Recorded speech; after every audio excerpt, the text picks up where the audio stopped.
How are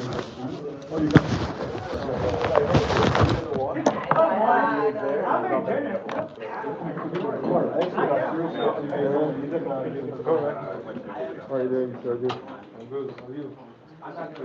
Also excited for this. Almost once or twice in a lifetime situation here. So, no, like I was a child. That's true. Like, this is a little more excited because I kind of know what it's about. Back then it was more like,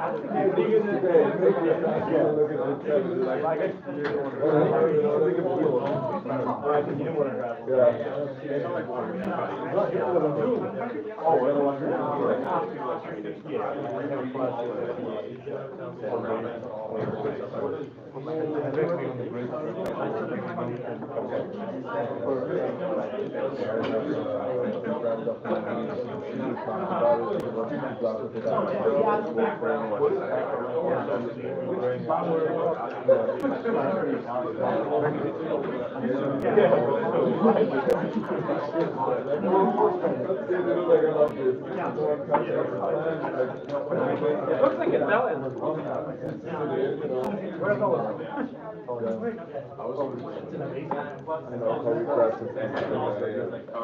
You don't need to be in a specific place, you know, just need to be in the show. I was yesterday,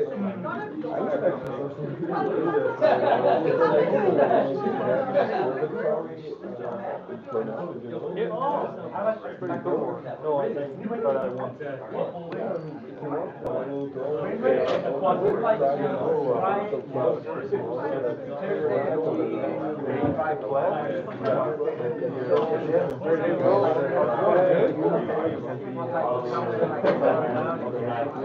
Change it, but some of them they don't really work. That's old ones, right? Hey Sharon. Hi. Good, yeah. Just road trip with my family. How about you? I was in Colombia. Colombia? Oh, the Colombia trek. Yeah. Did you go there? Okay. I bet it was very great. Warm, good weather. So envious. Hey, quanto for who? Me? You, the link he sent me, it looks different from what you wore. Are you sure it's the same? Yeah. Really? Yours look longer. Mine is slightly darker. Hey, big boy thing. I just bought him. Oh, you bought another one? I'll show you what I bought him.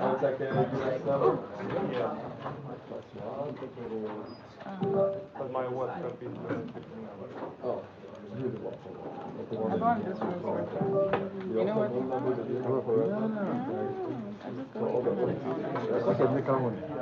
No, I also bought him like these shoes also. I gave that to him when I came. We're so cute. We bought each other gifts. What is birthday? You're in June something? 13, so I got a piano for my birthday because it's very hard to play. Yeah, okay. Let's get started. So today we are starting on the journey of carbon lecture number 4, which is a longer one. So we spend 2 lectures on it. And the idea today is to talk about the bankruptcy process in general, and going to a big section of the lecture today will be about the ecosystem of the bankruptcy process in this country. So this class is cross-listed with law as well, and the law school, and today will be more of the law-ish side of the class, explaining how many judges are there, how they get the case, how they get to decide, somehow the limits of the judges and the biases that are arising in this country. So as you're going to see today, I'm going to show you some statistics, not just me talking about, the majority of cases, of bankruptcy cases in this country, well, the large ones, of course, is judged by only 3 judges. Okay, so it's a huge bias. They get to create a market for them, and they want to have the big cases judged, presided by them, and accusations exist of fraud in the system. kind of interesting, right? So maybe you not know about these things, but I'll be bringing this. It's not all negative side, but there's a lot of issues in the system. And why do we care? Because investment bankers will use it because it's there. It's not their fault, right? And I'll tell you how things are working. So this is kind of as an appetizer to you today of the things we're going to do. So it will be a lot about the setup of the system. And when we come back next time, on next Monday, we're talking about company files for bankruptcy, and the first day this happens, and the second day that happens, and so on and so forth. All of this is, let's say, game for those involved in the process. Okay? All right? So I'll start with a little quiz, if you will, a little test, but I'll have a little activity in the class today also. So, all right, so let's get started. So, okay, all right. So this is a little cartoon about the bankruptcy process. Louis, you apply for loan, while Rocco heads in through the door and files for bankruptcy, right? So it's kind of, it's getting in the system, right? So, and a little historical curiosity, yes, I'm writing a book. This is about the first notion of bankruptcy. Bankruptcy means bancarrota, bankruptcy. So this is where you were a banker back in the old Venice times, where expeditions got funded to go to South America, get to go, come back and do the payments and this and that. But if the bank couldn't honor its obligations, could not honor the process in the meantime, there was a plaza which I went to in Venice. The guy went with a machete and would break your bank and your banca. So bankruptcy is your bank is no longer able to operate. All right, so who goes bankrupt, right? So it's a big concept, right? So countries, in a way, get into trouble, but they don't really go bankrupt. There's no bankruptcy.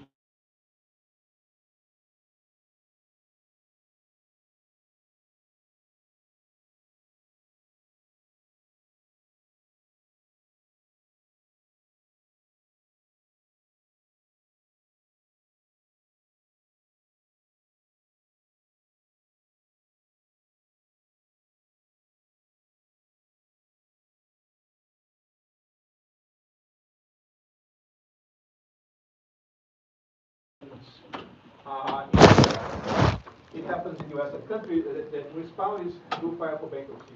And in that case, typically the creditors force the municipalities to file for bankruptcy. People it's true. You know, 50 filed for bankruptcy in 2012. But the bad thing for him is that he posted pictures of him showing that he was broke with a lot of money, and the judge saw it and told him to go back to court and explain what was happening. So, okay, coming in here.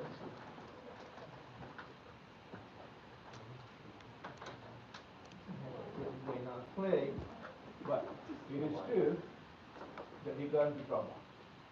And so, up 50%, the system and share another country system and another photo of himself carrying stacks of cash, and so he was told to go back and return to the cash that he was good. He had a lot of cash there.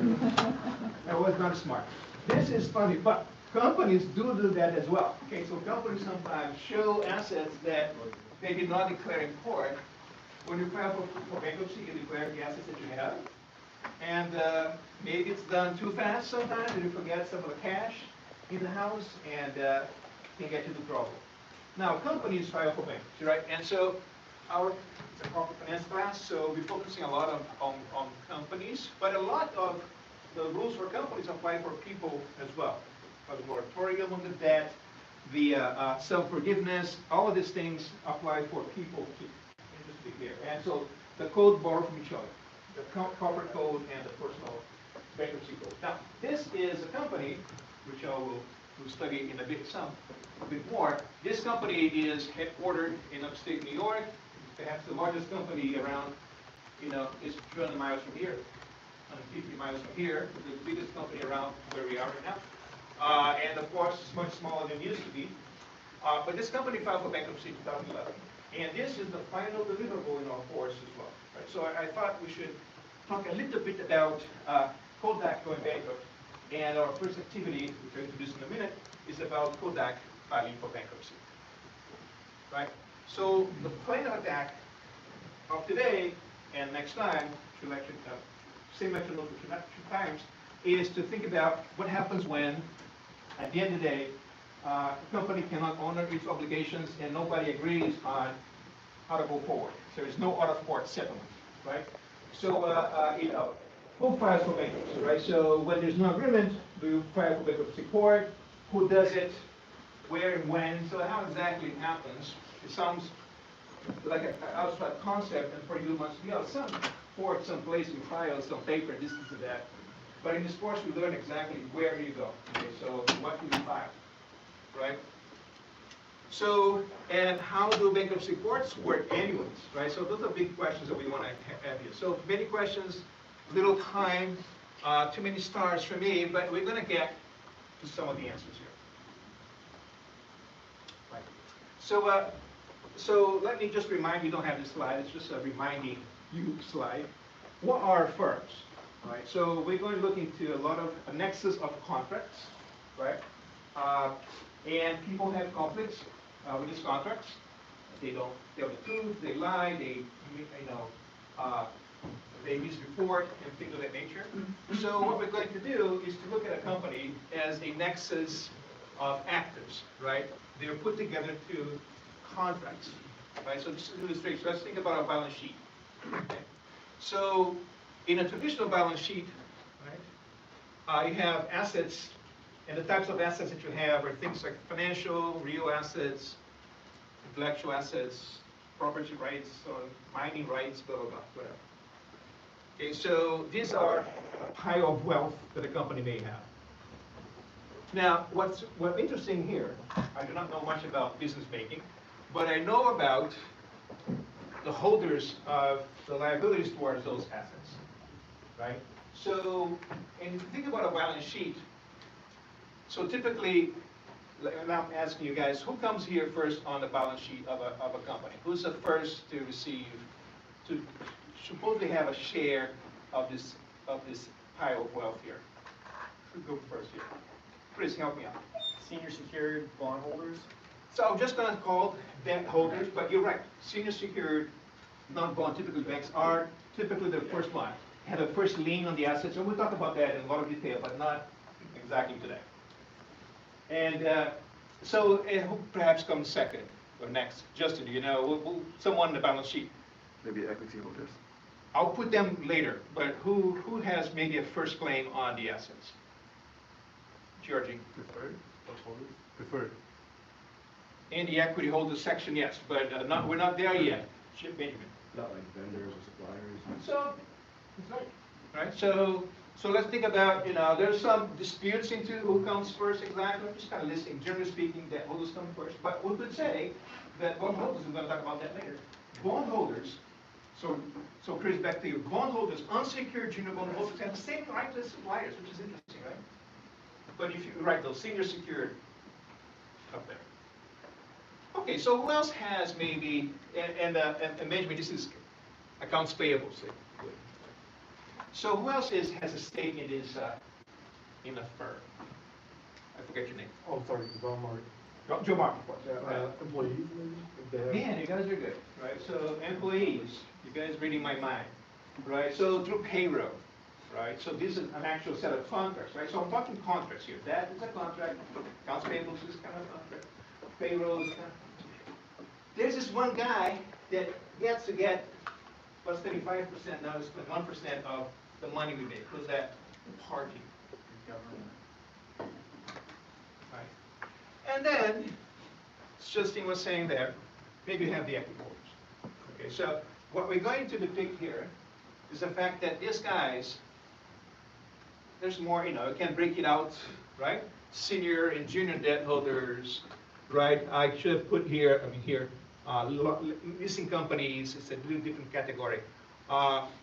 Preferred and common equity holders. I can break it up in maybe fragmented, that's not the point. Right, so my point is to say that we'll see a lot of, in bankruptcy court, a lot of conflicts. Typically you think about, the debt holders are screwing up with the equity holders, so fights between those two. But there's a lot of fights that happen between suppliers and debt holders. That's going to be a big one. Give me a second. Debt holder on debt holder, so that's kind of creditor and creditor violence, right? A lot of fights between debt holders and employees. We talked about the fact that, between the brands, the whole thing is about getting rid of the employees' rights. Right? So, and it can go on and on, suppliers and employees, and, debt holders don't want to pay taxes, and equity holders also don't want to pay taxes. So it's a bit of a fight, and everyone's trying to get, all of these guys, trying to get to share the same pie, right? There's only one limited set of pieces, and it's not there's no more synergy anymore. It typically is a value-destroying proposition. The point of going to bankruptcy. So that I mean, there's no mark. Go ahead. In a balance sheet, the supplier side, the account payable comes first, then the debt holder. Why the debt holder priority the supplier? It looks like the order from the balance sheet like it is supplier, but that one is a invisible. Yeah, so this is more about in the bankruptcy court, but also if you look into a balance sheet, what you're thinking about is the horizon, the term. Yeah, suppliers 90-day payments come before long-term bondholders. I get that, right? But it's not. But you get the idea that if you go to bankruptcy court, the debt holders will have a priority there. Go on. On the asset side, things like accounts receivable, should those be paid out, or do they usually just go away? Or Great point. So accounts receivable of a company going bankrupt, typically, or in trouble, right? So they want to have a faster cycle, right? Much faster cycle. So it would go into, it's going to be entitled to many times to the bondholders, right? So when Sears sold out, Sears had a lot of accounts receivables from USI, right? The bondholders collected that, those receivables become receivable payable to not Sears anymore, but to something called Transform Code, I made up story, that belonged to the hedge fund that funded Sears. and at full value, right? They don't take discounts on it, right? Well, typically they do, because they're desperate for cash or refund. So typically you're sold a high discount to the debt holder that buy it, 10 cents on the dollar kind of thing, and and then they want to give you a discount, pay me half right now, we're done with your debt. So it's kind of good to owe money to Sears if they file for bankruptcy. You'll see. When you talk about employees, is there any difference between the last salary and the severance fee, maybe? We'll talk about that, yes. So if you have, if you're in a company and you have a pension plan, you are much harder to deal with by the management of the company. I'll explain to you how it works. Right, so there is some seniority, put it that way. There is seniority amongst employees. So I'm putting everybody combined here, because otherwise we have 28 entities. I'll miss the point of the class. But in each one of those categories, there will be some seniority in there, for sure. And the vendor still gets ahead of, like, let's say, the last salary of the employee. So what again?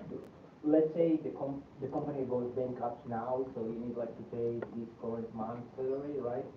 Is it, do they, like, the employees get the money only after the vendor? So, great question. So when a company files for bankruptcy, it's going to be next time. There are first day of motions, and one of them, many call it essential supplies, essential vendors of supplies. So the judge would typically say, stop everything. These people have to be paid right now.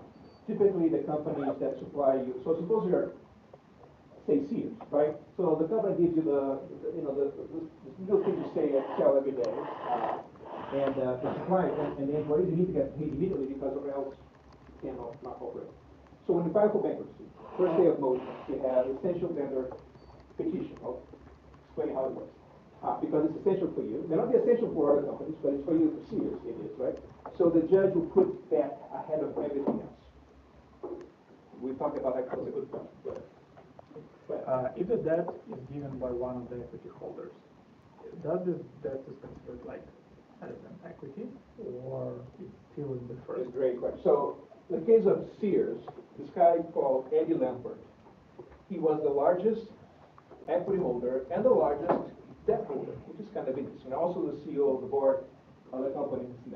But in terms of the treatment in court, he was treated separately and differentially across his holdings, right? So he was both, and he played to his advantage. I'll explain some of that later. He played to his advantage. You know, it was like a new script to follow as to how to make money on a company. Okay? So he would make loans to himself and sell parts of the company to himself. It was kind of crazy, but in principle, he was treated separately for each one of these categories. At the end of the day, he was forced to step down from the CEO.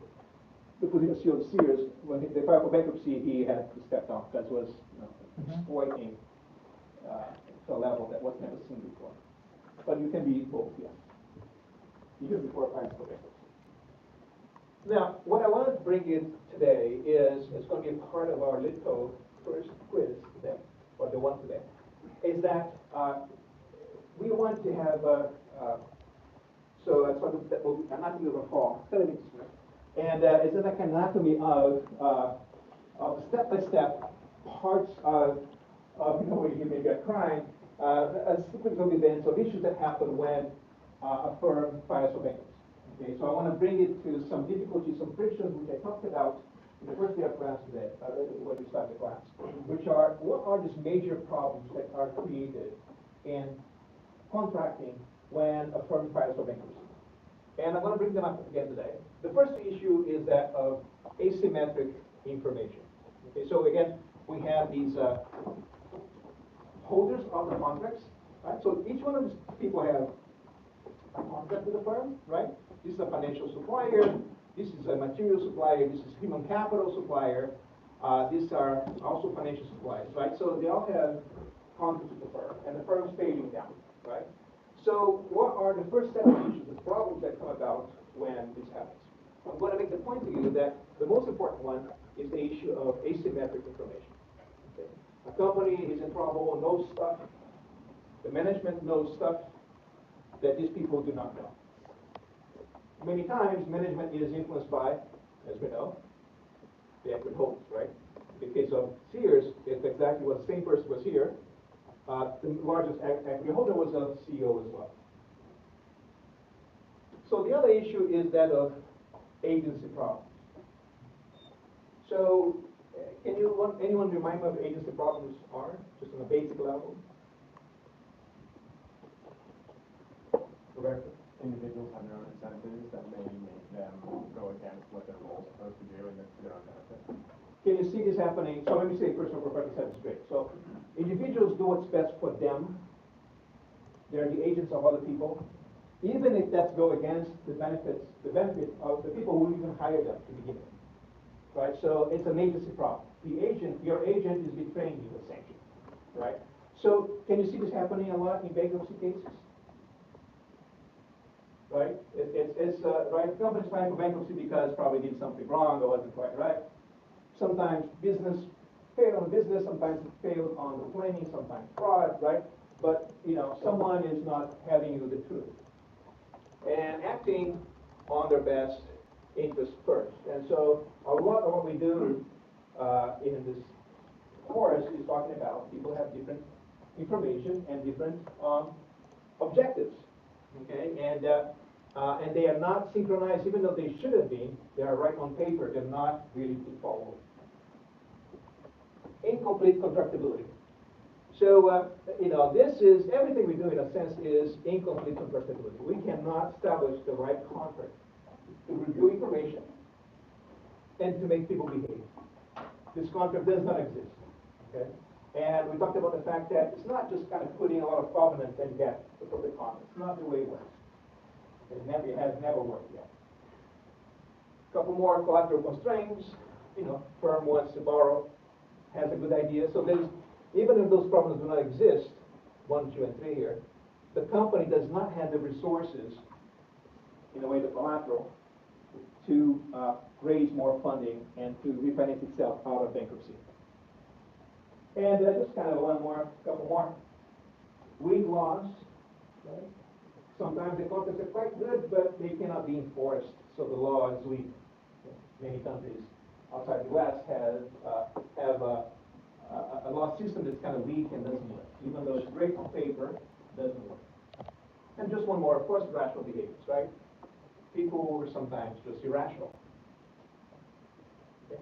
So, I want to propose to you that everything we learn in finance, I teach all the course in finance as well, is about a failure in one of those dimensions I just described there. Okay, people are irrational, uninformed, they're lied to, they're misled. Okay? They cannot write contracts well, and sometimes they do look good, they cannot be enforced. Okay, there's no other problem outside of finance, essentially that. Okay. So everything gets magnified in bankruptcy. So this happens in general anyways, just to be clear. This is corporate finance right here, in general, but gets magnified in bankruptcy. All right? So I think this is quite important to see. And what I'm going to do next is a little quiz, just for fun. We're just testing this idea. Okay, these ideas here, these concepts. And here's what I want you to think about, because that's our final delivery with the course anyways. As you know, this company Kodak filed for bankruptcy, right? And it's kind of a joke here. So the bond prices are going down, and this is kind of cartoons from back in the day. And the CEO, one who actually went to his office without being invited, and he said, "That's fine, I'll talk to them." The bondholders, right? So I want you to take a look at this article, which I'll play a video of, but I have it. So this is all in your Canvas library.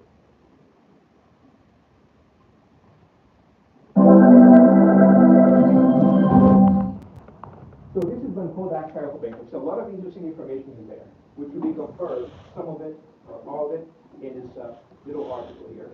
So let me play this video first. Well, investors dumping Kodak stock. It's down over half its value today. Is the end near? Mike Spector joins us on the set now to explain what's going on. And Mike, you're the head of a company. I mean, you're the last person I want to see writing about me, because you have the bankruptcy beat, don't you? So I do, yeah. Companies don't usually like it when I'm calling or when my buying the and you've obviously been calling Kodak. Tell us what's going on here. And this was a Dow component, an iconic U.S. company that has been looked at, as a great thing, and now not so much. Yeah, no, Having somewhat troubled few years. Oh yeah, absolutely an iconic company, as you mentioned, and it's been having trouble as, It's 80 cents today. Yeah, 80 cents. It's close to 80. It was at lowest. That's the aftermarket, so it's down 1.2% in the aftermarket, and it was twice that. Yeah, it was as low as 54 cents at one point today, after we reported that they'd hired a restructuring law firm, Jones Day. Jones Day is a large law firm with a prominent restructuring practice, I should say. And this suggests that Kodak is really, starting to get serious about the trouble it's in and trying to figure out what it should do next. It needs to sell a trove of patents to try and raise some cash. It's already raised concerns by drawing down on a credit line earlier this week, which also sent 160 million, yeah, exactly, 160 million. That also caused the stock price to fall. So we should make clear we don't know what the next step is for Kodak. Jones Day is a law firm that has a prominent restructuring practice, as I said. And by restructuring, does that mean? Yes, we're talking about the B word. Let's be clear. Yeah. They've represented companies on high-profile bankruptcies, Chrysler, for instance, among others. Now, there's a number of things in bankruptcy. Bankruptcy doesn't mean the end of the company. It typically means a financial restructuring. That's absolutely right. And we should make 2 points very clear. First of all, this does not necessarily mean that Kodak is going to file for bankruptcy. There are other alternatives that restructuring lawyers advise companies on. They could try to get some type of rescue financing. They would probably call it bridge financing to improve their liquidity position. So, try to get another loan. If they did end up pursuing that path, bankruptcy path, it would likely be a Chapter 11 filing. And if the patent sale hasn't been done by them, they could go into bankruptcy and do a bankruptcy auction and sell the patents during bankruptcy, much like Nortel Networks did recently, which got about $4.5 billion. We don't expect this sale to get that much, but that's a possibility. So what's being the fatal flaw in the past few years? Is it just not keeping up with technology? It's essentially not keeping up with the times, right? I mean, this is a company, I covered Blockbuster earlier, and its bankruptcy filing, and you can see these companies that just don't keep up with changes. Borders would be another example. Yeah, the change to the digital world. You know, when you think of Kodak, the first thing you think of is, you know, film in your camera. And the transition to digital cameras for them didn't work very well, and they're trying to remake themselves as a company that sells printers. Imaging, that's what they've agreed upon, so imaging, and that's truly what you want. You don't actually want film, do you? You just want pictures. Film is obviously yesterday. So I understand the stock's down 52%. The big question is it going to survive? And one of the other questions I've got is, a few years ago, companies that were in a rough state went to the government for a bailout. Do you think they'll be going for a bailout? Do you think they'll be going cap in hand down the road here? Yeah, they're not popular anymore, but they yeah, well, in addition to being unpopular, I think you also have to ask yourself the question, is Kodak systemically important to the American financial system? AIG was viewed as systemically important, and so were GM and Chrysler, just because of the number of jobs and the suppliers that would affect an already fragile economy and market landscape. Kodak, I don't think, would rise to that level. Right, you're very diplomatic, aren't you? I can see why you love your job. Thank you so much, Mike Spector. Always a pleasure. You know, it may be sound funny when we talk about a bailout, but it happened just a couple of years ago with the airlines. Don't forget that, right? We spent billions of dollars on those as well, right? So sometimes when things get very bad, bailout is a word that comes about, right? So I want you to take a look into this article here, and I'll have a few questions for you. So let me, this is all available online as well, but let me get them up. Let me get it to you. So I have 3 copies here. So maybe, and it is a bit of an activity that I have. So if you could, maybe you guys would work together and answer the 2 questions I have. Is that okay? Maybe the 2 of you as well. Okay. So I'm gonna make some friends. So you guys will be friends with the person who work on that. Well, so the bank on Friday.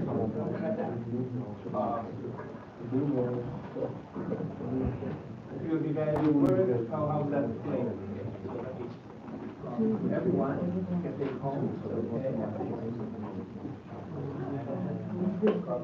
But just one answer. So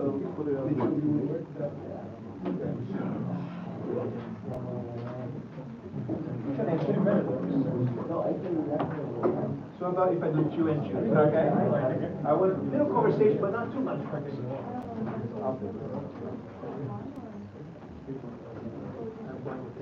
So this is for you to write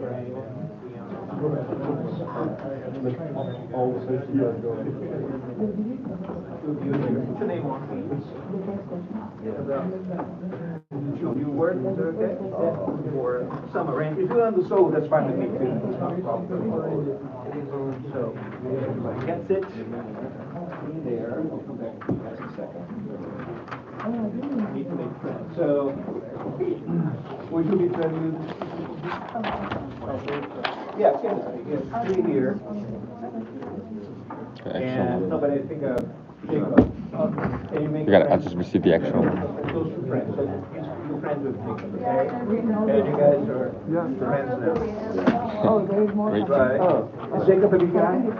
Great guy. Great guy. That's right. Maybe the 3 of you and the 3 of you. Is that okay? You said 3 of us, right? Yeah. Got it. That's okay.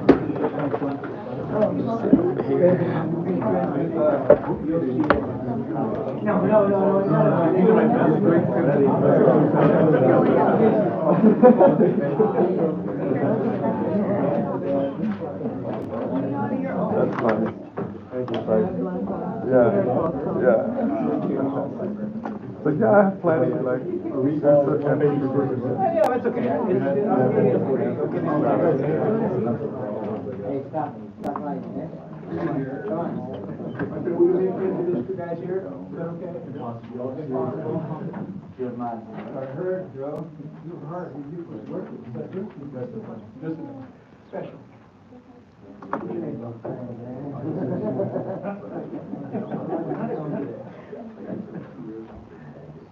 I missing any? First of all, so how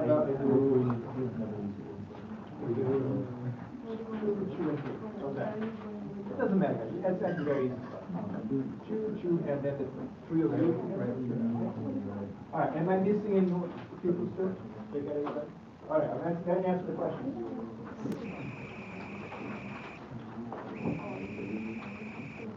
All right, so I want you to take a look at this article, which is quite interesting. It's a jewel for a page and a half. I have all the things I like to teach and talk about. So what in your reading of the article I just gave to you about Kodak from the New York Times relates to the issue of the market frictions that we're talking about affecting firms under financial distress, okay? And what are those frictions? I'll go back a second so we don't forget. These. Okay? Asymmetric information, agency problems, incomplete contractability, collateral constraints, weak laws, irrational behavior. So let me go back again.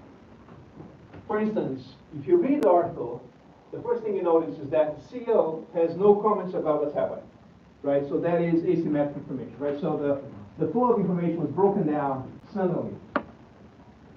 What else you think in the article relates to the issue of agency problems? Maybe reflected in the passage about something somewhere. Just one. You don't have to write a dissertation.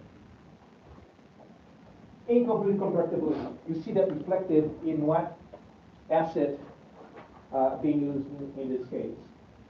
Collateral constraints affecting something else, right?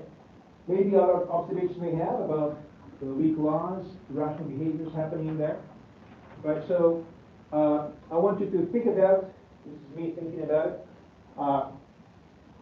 maybe this question is there, and let me give a few minutes, fill it out, and I will collect after the break, so then you can actually fix whatever you miss. Questions?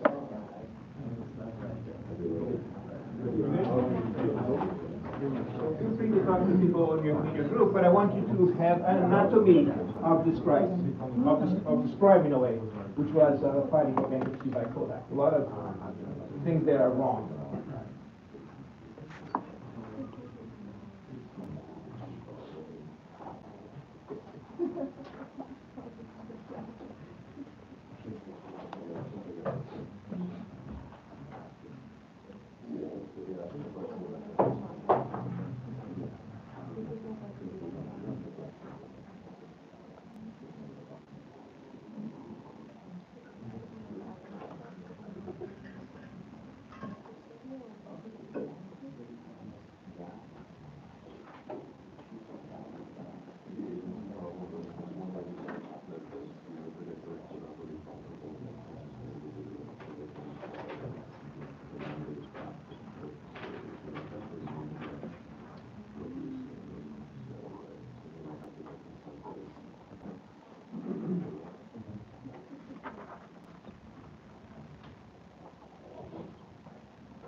Yeah, right. Like kind of muddy the waters a bit. And like, it's all good, like, kind of the house is burning and you're like, I know, can I have some, yeah.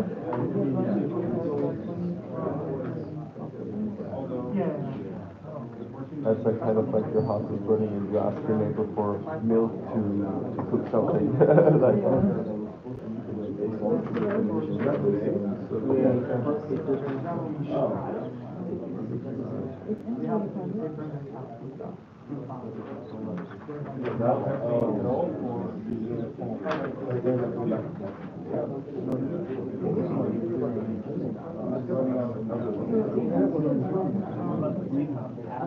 there are different ways and one will answer your own questions over that many hours. So for instance, like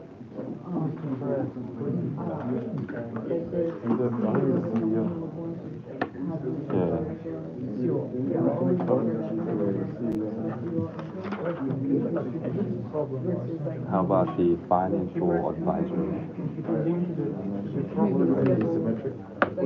Yeah, well, by lecturing and interest. The lot of at the end. or even like delaying the bankruptcy and you get your bonus package, your salary package for 1 year, like But they do have a critical info, like financial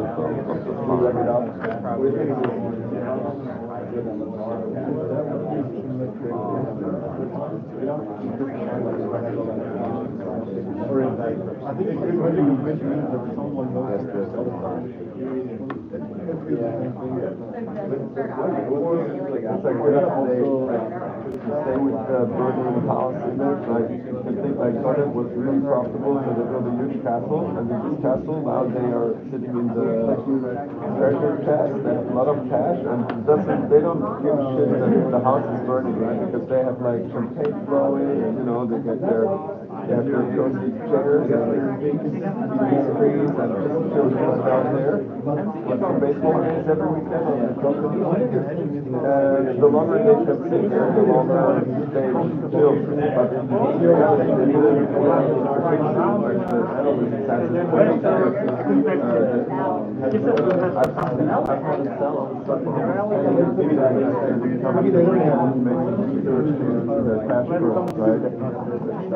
the manager is kind of leaning back and saying, no problem, man, I'm getting my compensation. Like, I don't know about you guys. And I think that's a bit like the agency problem that they're facing.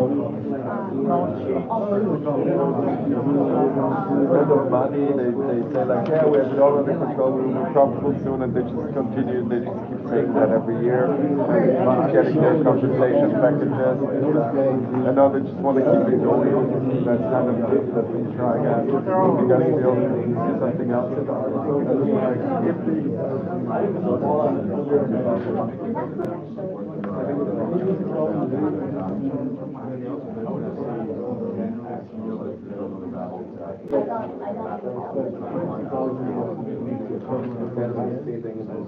So the ABC problem is only a certain party getting the benefit,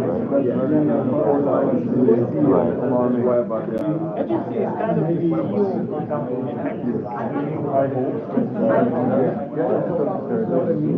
for their own benefit. you're going to hell. Yeah, we can say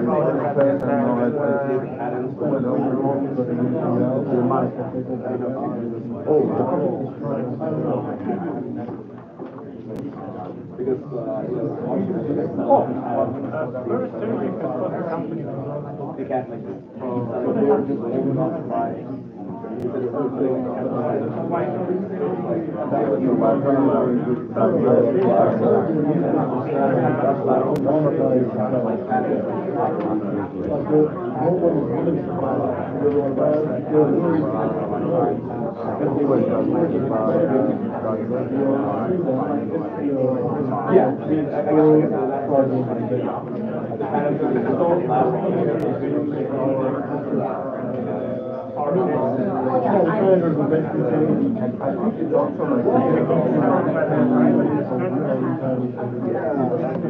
you want to tell me that there's always, of course, there's like a substantial value of amount that partially generated using this ideas. But the other one is also just being smart about it, right? Like if I know that you're plaque, I'm gonna offer you less money. You know what I mean? Like it's not a same fair offer because now how much agency program. If I know you're plaque and I pay the same price, I'm kind of doing my shareholders giving them trouble, you know what I mean? So I have a much stronger negotiation position if I want to acquire an asset. So I think that's also adding to the pressure, but they don't really mention it as such. They just say more like increase of revenue benefited, however, probably is overvalued in general, like in terms incomplete of contract that present value. What's the example But add of to it? that the bankruptcy rumors, and you have a really bad price spiral on your What contract? I guess. Any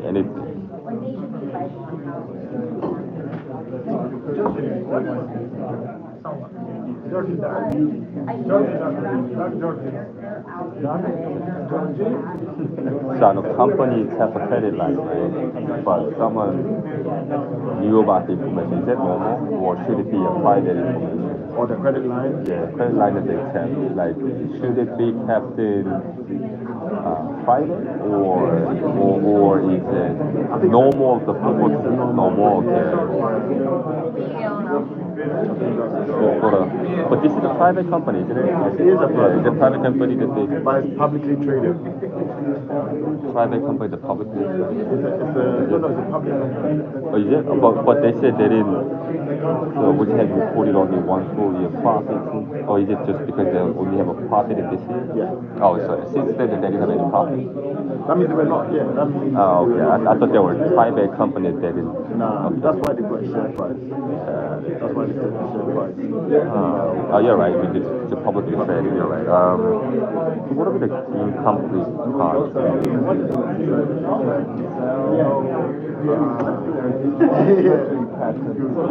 They're not even a player in that. You know what I mean? Like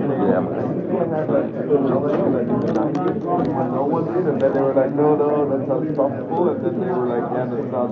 No one will say that we're the smartest. Let's just keep it rolling. So what, like, just from a more substantial point of view, what is it really worth? Well, like number 10 wants to sell their patents, like who's trying to watch more? You know what I mean? But if someone tries to so it also shows kind of how they are likely to take the company anywhere. Like, you can have the market you want to sell.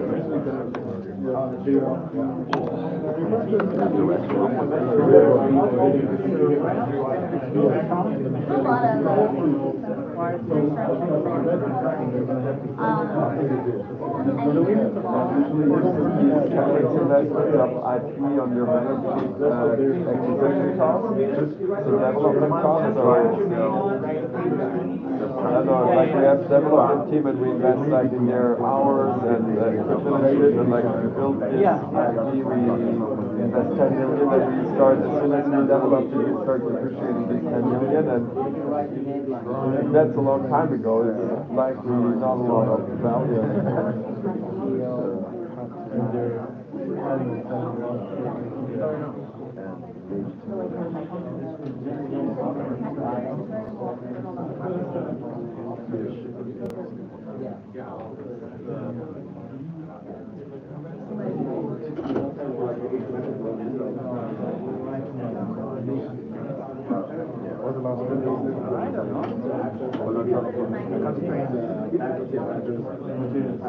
Is it a line of credit?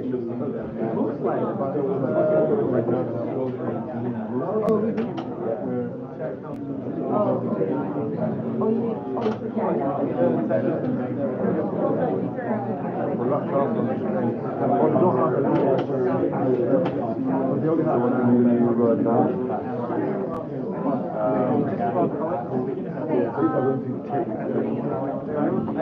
we find out. Okay, they have a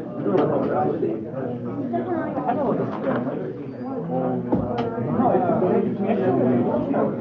it's a lot of cash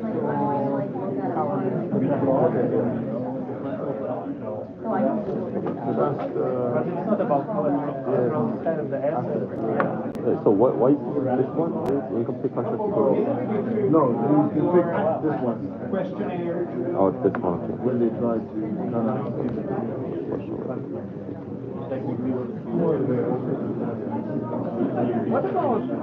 what about short term?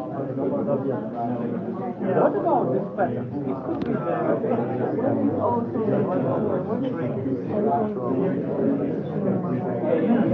probably this is about the essence of the company. We don't understand the well, because the business is going down.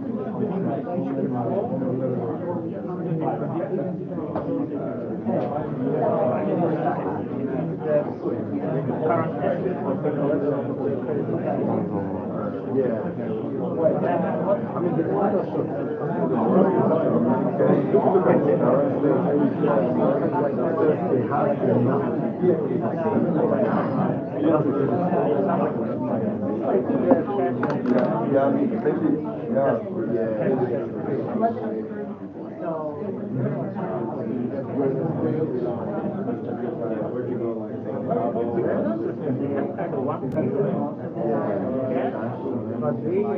Discuss some of the issues here, and keep your paper, you feel free to add on more things to your paper before you return to me. 20 minutes from now. So here are the things that I thought were interesting on my own reading of this paper, of this article, right? So, and I should make sure that you understand. I want you guys to be, my class, be able to look into a bankruptcy situation and understand what's happening, right? So I want you to read these things with an eye of an eagle and finding, oh, this is a problem. Maybe this is an opening for maybe an investment. This is a forecast of bankruptcy, right? So I want you to read the news and understand what's happening, right? And what are the flaws in the process that you may perhaps exploit. Anyway, so here are things which I thought were interesting, right? So, so I'm just going to put in one slide. I could do 5 slides, but just in one slide, issues that I thought were interesting. So, of course, when you talk about the issue of asymmetric information here becoming a problem, right? So, transparency is declining in the face of distress, right? The CEO has no comments. They have no statements about what's happening. They're hiring a high-profile law firm, and whenever you hire those guys, it's the news. It goes onto the news because the law firms themselves talk about everybody else. Look, they're hiring me, and then you own the news. So asymmetric information and irrational behavior. So the stock prices react or overreact by dropping by 54%. That's kind of unheard of. As investors gauge Kodak's financial and real policies, how it's being conducted. So in a way, we learn from each other in a very negative way, in an irrational way, what's happening in the company. We all get nervous and stock price goes down. Of course, that leads the company to bankruptcy, right? So guess what? You made it happen by panicking over the issue. Agency problem, incomplete contractability, things are a bit mixed in here. So the lines of credit here being used as insurance in the face of high cash burn, right? And the banks, why is it incomplete contractability? Because the banks cannot stop it. Okay, so so the contract doesn't say in there, or it's not enforceable if it does, but that if the company is in trouble, then it cannot touch this asset, right? So it's not, so it's incomplete in that way. We talked about covenants and this and that. They're never enforced. They're not enforceable, but the laws are not strong enough. Agency problem, right? So cash has been accumulated for a lack of investment opportunity. So it's kind of interesting. The company has both a cash burn and a cash accumulation because there's nothing to do with the cash, right? So again, you are an investment banker. Just to be clear, guys. So you're reading this news and thinking, oh, this is what's happening here. Beyond just a piece of news, how can you the anatomy of what's happening here. Collateral constraints, right? So the firms is now an asset-stripped firm. What assets are being stripped from the firm? Nico? Patents. Patents, right? So we'll be talking about this in a second. The company is now down to the value of its patents, right? It's real estate, this and that. But that's being stripped. And I'll show you what happens later. You know, it was a huge legal battle that follows from this sale of the patents. So, and as a result, right, the credit ratings went to junk straight from AAA. 2 years ago, this was a AAA company, right? And now Dow Jones Index company of the 31 components, now it's junk. Agency problem, incomplete contractability, weak laws. I'm kind of mixing up things here. So the bankruptcy law creates incentive distortions, okay, across debt and equity, hurting real assets like patents, right? So the point is that debt holders are seeing the company filing for bankruptcy. What are you doing?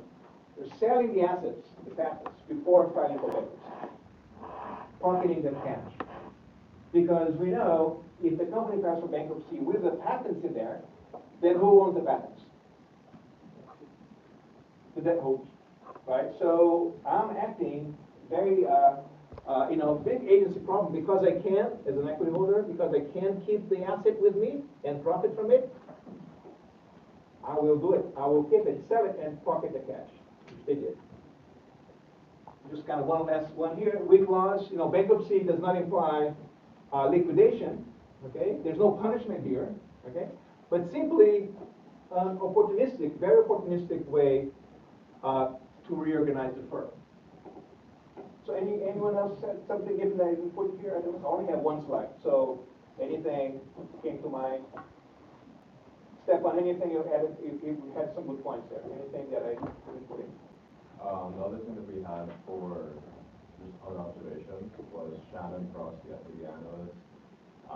She was pretty aggressive about her position because we think that there's sort of agency problems where she might have a position. So the fact that I like that. I'm going to add this to my. This is a work in progress. So I like that. Okay, very good. Distributing news to passing news along analysts, which may or may not be true, which is agency problem and a semantic information, both together. So Luke. About the bidders who are bidding for the intellectual property holding off. Yeah. Because they might think it might be fun. Right. So actually, a good point too, right? It's a collateral constraint. You actually have the asset, but nobody's touching it because they're afraid of it happening later, right? So therefore, your collateral is constrained in that way. Right?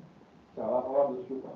Quick. In speaking of the patents issue, let's see if I can show this. From back in the day.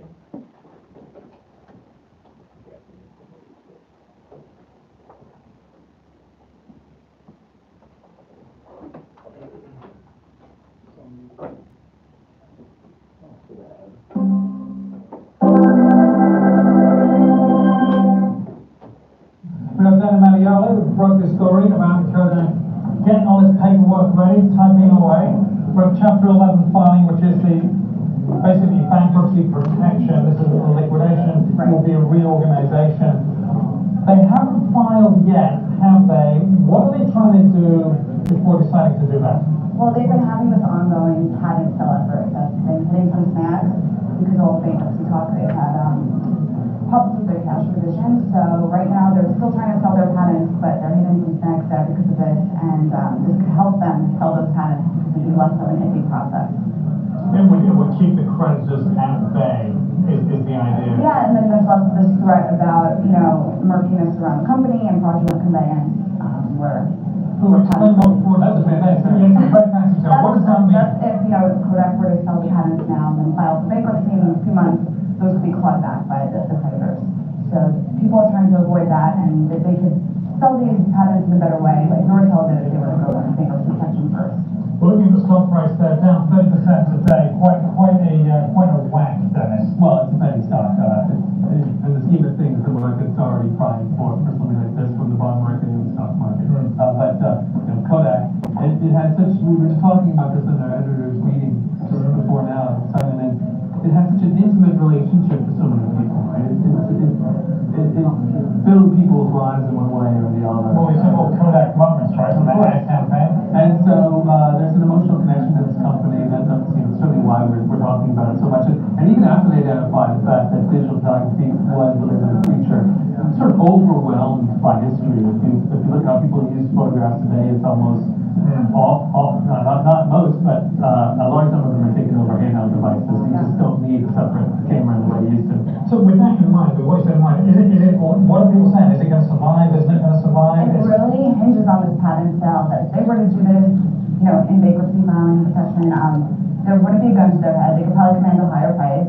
They burn a lot of cash. So, do they get enough of a bid on this that it would hold them over and that they can, pursue their printing strategy, which is where they're trying to make this company down. Because they're trying to, something they should have done earlier, Dennis, which is to identify what business they're in, and they thought they were in the... So quick thing on the patents. If they were honest, they would sell the patents in bankruptcy court. Whatever happens in bankruptcy court has a yes from the judge. It goes forward. There's no coming back. So a buyer would say, look, I'm going to buy it. That right? Look, we have it in mind, right? A buyer say, I'm buying this free, there's no problems. But if you do it before the police arrives, before the bankruptcy court, as a buyer, that the transaction may be undone. Nobody's touching the patent. So the patent price value is valued a lot because nobody's touching it. They still managed to sell it. And then the judge came later and, claw back the transaction. Film business from there, and actually in the images business, people don't want film, they want pickies of mom and dad. Right. And the kids. But I think, as Dana's reporting has shown over the last few months, even the printing strategy is not really working that well. The market share is in the 1 to 2% range. It's saturated by, Hewlett Packard's there. And how much do we even print anymore? Everything's done electronically. You could check in on things on your phone, and that's a declining market as well. Like they went from one declining market to one that's now declining as well. So really they need something to get that mojo back completely, because that doesn't sound like a winning strategy long term. No, but you have to think that there is tremendous residual value certainly in the brand.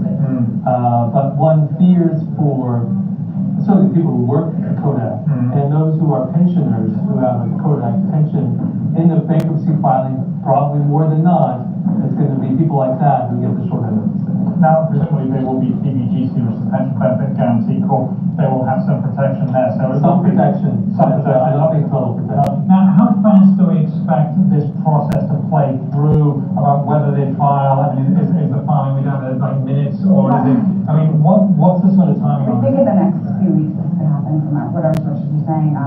Within this month or early February. It happened right after that interview, by the way. So there's kind of I'll put this up later. You guys don't have this. Just to kind of highlight, the situation here. I want to emphasize the issue of asymmetric information. Agency problems. People lie to you and they take advantage of the case the whole time. So this is a New York Times article, and just kind of for completeness here. So keep mum about the B word. Okay, so more than 24 companies in the past 5 years, big ones, didn't disclose Chapter 11 bankruptcy preparations to investors, according to Wall Street analysts. Companies including Kodak, AMR, American Airlines, which I'll talk about next, refrained from warning investors about potentially seeking Chapter 11 protection from creditors, despite facing dire financial straits, in some cases hiring restructuring advisors to make preparations. The law is murky. The very law is murky, weak laws, right? In this area, federal securities laws and regulations don't require disclosures of bankruptcy preparations in most circumstances, even though such information could be deemed as material to investors, according to securities law analysts, right? So companies ought to review to investors anything that is material, right? What is more material than filing for bankruptcy? But they don't have to do it. That's one. Disclosing bankruptcy preparations is dicey for companies because the mere mention of the B word or doubts about survival can spook investors, suppliers, and employees. So this is the trajectory of a firm of filing for bankruptcy. Over time, September 11, September and November and January. I think that the main highlights here is when the company privately expands advisors' duties to include bankruptcy questions, and number two, when they draw down their credit lines, $160 million. So that's a big signal. The company's filing for bankruptcy. Interesting enough is when they use too much of the credit lines, right? And they file for bankruptcy in January. Right? So they filed for bankruptcy in January, came out 2012, came out a year and a half later. It's a long process. Okay, it's part of your deliverable, guys. So think about that. And looking to the stock price, hopefully it works.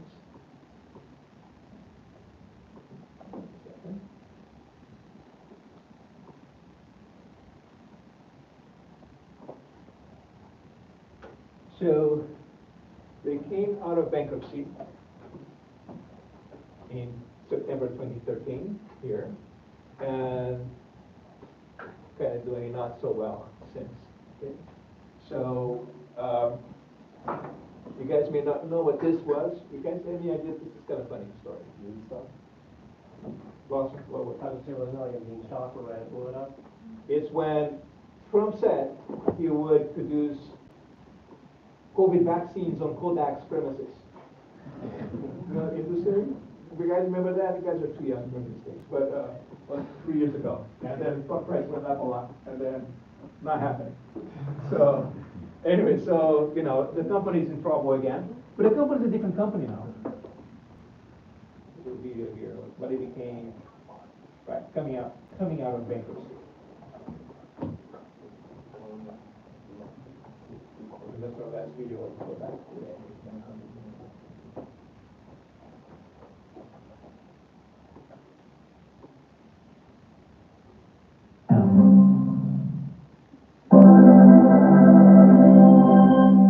Kodak is back in town. The once dominant camera company has emerged from bankruptcy, but while the name hasn't changed, this is not the company you remember. Rachel Feinstein is here, joins us now. Rachel, good morning. Good morning. So what is the new Kodak? What's their business now? They are smaller, leaner, less debt on their balance sheet, and they're going to be primarily making commercial printers, so that's printers primarily for business clients. Okay, and the interesting thing with what we know Kodak for is the film business. What happened to that? It's now owned by their UK retirees. So they're trying to get some corporate governance structure in line to manage that business, but that was one of the creative deals worked out in the bankruptcy. So in effect, the film business still generates income, and that income will go now to pay off the retirees in the United Kingdom. Right, and they're going to have to manage that business themselves. I wasn't aware that Kodak had a lot of retirees in the United Kingdom. Yeah, I believe there are. I would think most of them are near Rochester, New York. Yeah, there's just this whole body of them. This was one of the kind of unconventional deals worked out in bankruptcy. I asked the CEO yesterday, how easily he came on board with it, if he considers himself a risk taker, because it's really something we've just never seen in Chapter 11. Mm-hmm. And he said, I think his quote was that, I just did what I had to do.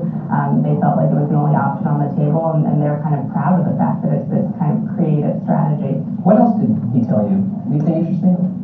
He said he was extremely happy. I asked him a lot of questions if he had any regrets. He came to the company, I believe, in 2003 and really made a big bet on printers, consumer printers. Obviously, that didn't really work out so well.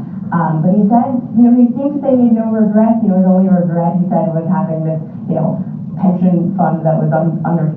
So the real point is that the CEO said in court, it happens all the time. What did you go wrong? What did you do wrong? And it said, no regret. I did everything right, sir. I tried my best. But something, that was, rainy day that day. COVID-19 happened, right? So they always claim to be doing the right thing, right? Which is interesting. Funded, kind of stuff that he inherited. So he didn't seem ready to kind of acknowledge, what had happened from a business perspective. He also kind of blamed the recession in there a bit. So, I asked him if, knowing what he knows now, if he would have done anything differently, picked a different product, and he said no. He also said Absolutely not. Everything I've done was the correct decision. Yeah, pretty much. He also said that the consumer printing business was what was generating cash to get them through the bankruptcy. So. Okay. I'm curious, who is taking care of the U.S. retirees? What stream of income? The U.S. retirees, I believe they're getting paid, but the shareholders are getting nothing. Okay. So that was a big fight. I know in bankruptcy court there was a shareholder that argued for about an hour. Something else to be worked out. Now, the name, Kodak. It's still Kodak. Yes, I mean, it's owned by creditors. There was a rights offering. Okay, so that's the old company. Okay, so what's next for the company? I'd love to see. This current CEO is only on board for probably about a year. They're going to have to find someone else. I asked what they were looking for in a new CEO, and he said they're just looking for a good one. So we'll see what they come up with there. But yeah, they're just going to try to make their way as this new kind of business-to-business printer technology services provider. It'll be interesting to see if we need another commodity printing company out there. Yeah. It seems like that business has become a commodity. That could be the next big challenge. Rachel Feinstein, thanks so much for joining us. Of course, they did not do well. This is a highly competitive market. So one declining industry to another declining industry, and most likely they will file for bankruptcy again. A quick out story before we go. I want to talk about the big profile cases, and another one. You don't have that, that is just for me. Talk to you about.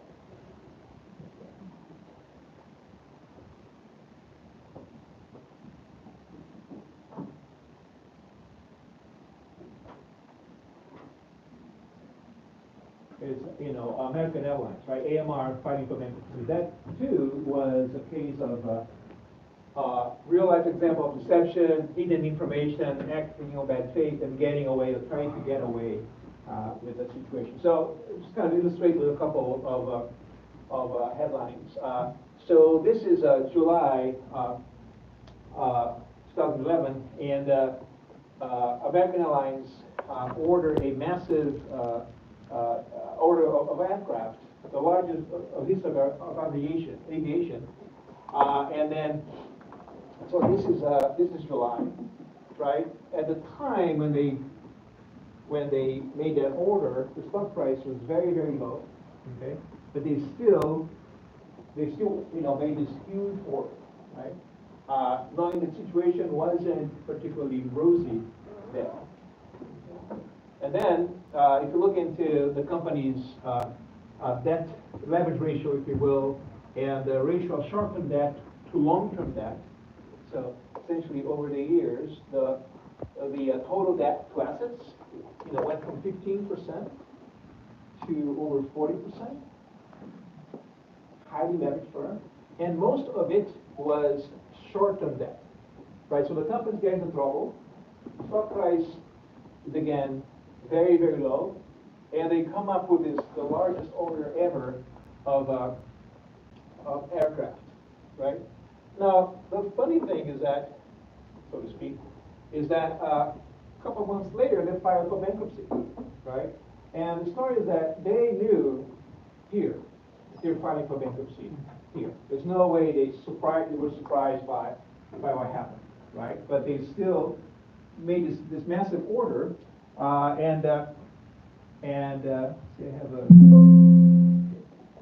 they had this massive order, and this is the kind of joking here. That's the CEO. Sorry, ending after this massive order.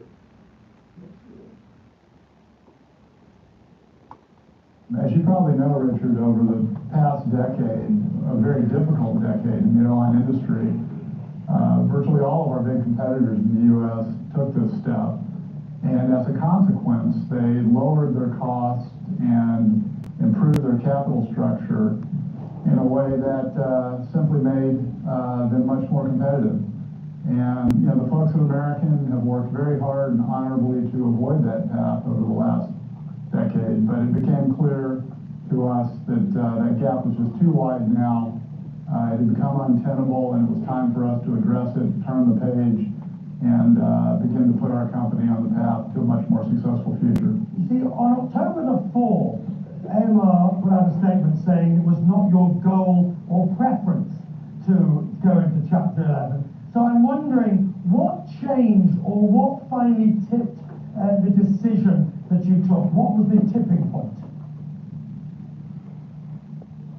Yeah, it never has been our goal or preference, of course, and our actions over the last decade would clearly indicate that.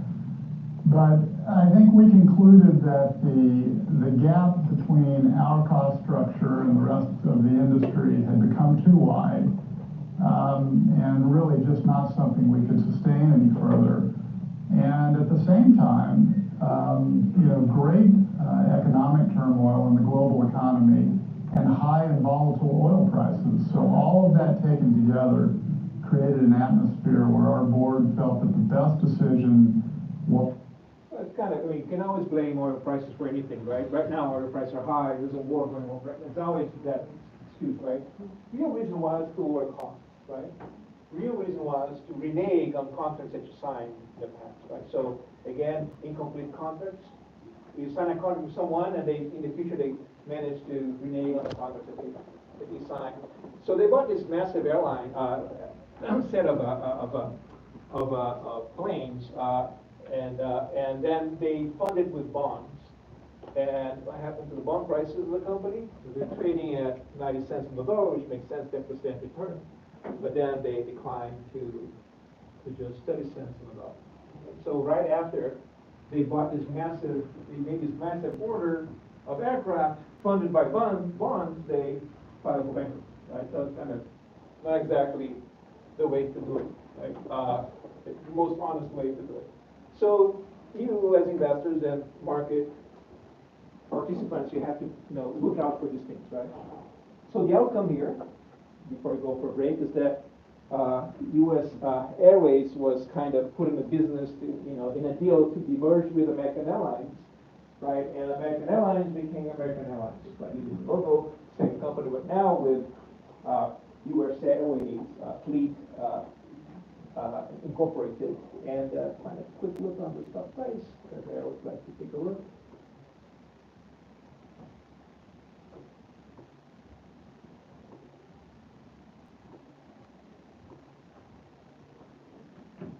And so it became public again in 13, right? Of course, with COVID, it didn't do so well, but it's doing very, very poorly. So American Airlines is not doing well because this problem that he just mentioned continued. And if you compare it with, say, Delta,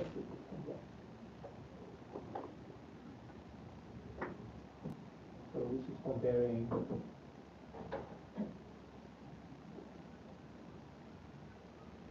So if you index them in the same way,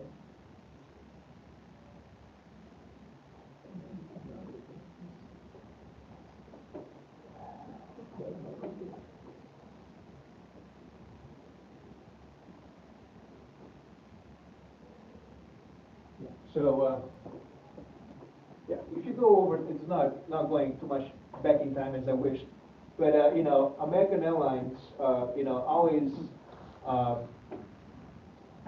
Airlines always underperform any other comparable airlines, in this case Delta, right? So the company is not really problems. The troubles continue, and let's just say I would be shocked if they file for bankruptcy again, because they never really got solved their problems. And they always gonna blame the war, blame this and that, which is all true, but you get the point, right? So that CEO stayed for a long while. He was just now more recently had to step down. He became the CEO of the merged company. Important. All right, so let's go for a break for 15 minutes and come back. And when we come back, we'll be talking about the ecosystem of the bankruptcy process in this country, how courts work in that system. So if you would put your little quiz here, that would be great for that now. I guess we're only returning on one page. Yeah. Let me write the names down. Okay, awesome. Again, right here. Sure, CH. Oops, sorry.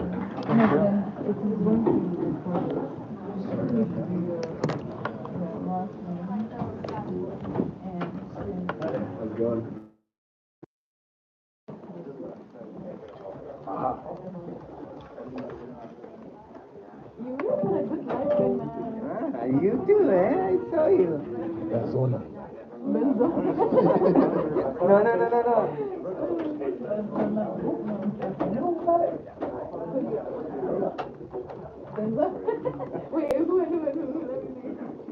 my idea, by the way. Yeah, but then it's you because you go, oh, that's so cute.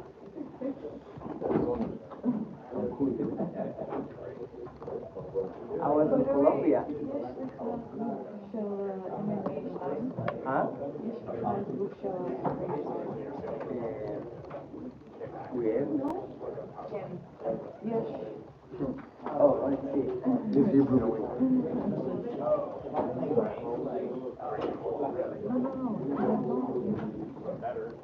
Ah, you have to find a group. How do you know if everybody is full? Thanks, man. That's No, really no, man. Good job, good job. You go anywhere for spring break? Yeah, just a road trip with my family, just New York City and the Atlantic City. How about you? Yeah, I went to New York as well, yeah. You did? Yeah, that's quick. Sorry? 4 or 5 days. Yeah, now we're back here. It's really cold. I know the weather here is just something else. Hopefully, we'll get better weather pretty soon. You can't trust ethical weather. Yeah. You can't trust it. All right. Yeah.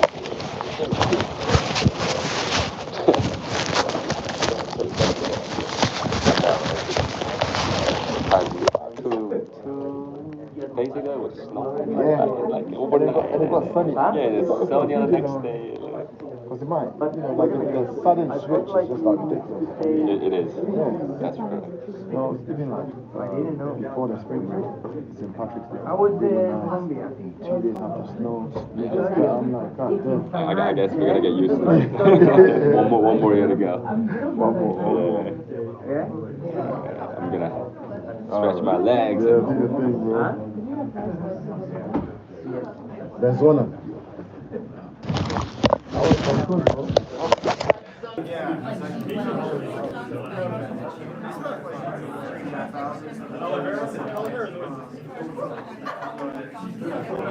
Yeah, no, it's cool. My wife's really good.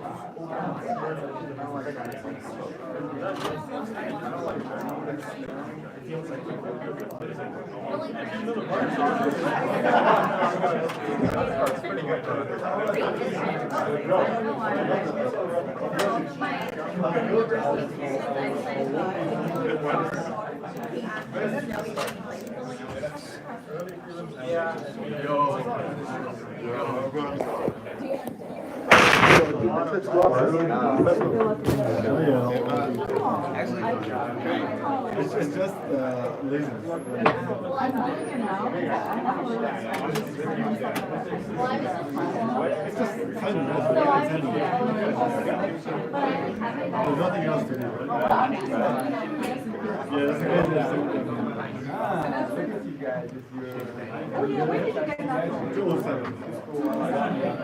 Last time I came down there, the sun was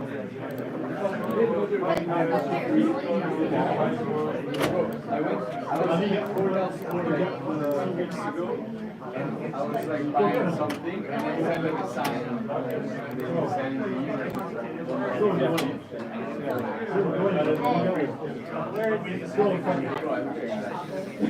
oh yeah, tacos are awesome. I had tacos.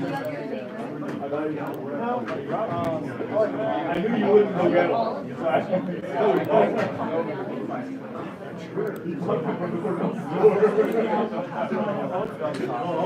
ready.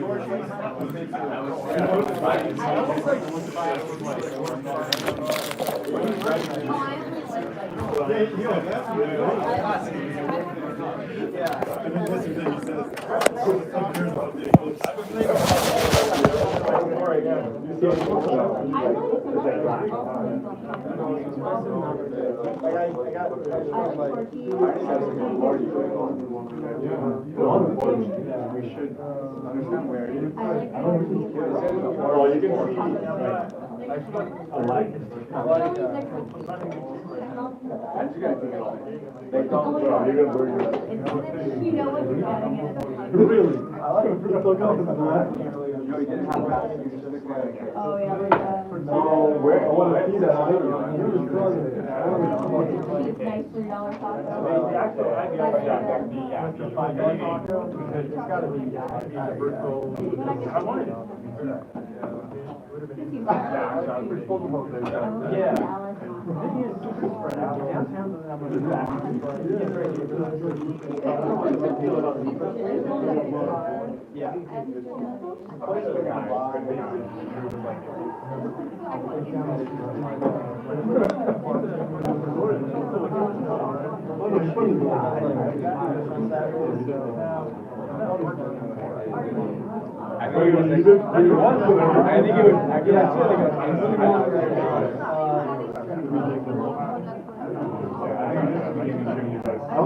I don't think they let him do that.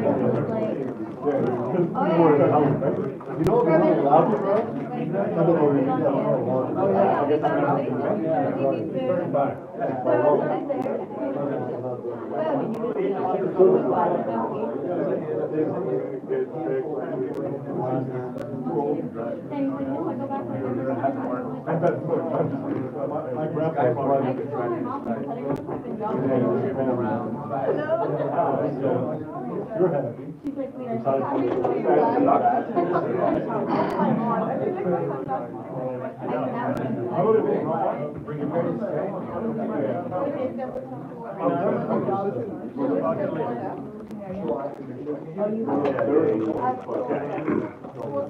You're happy.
So funny.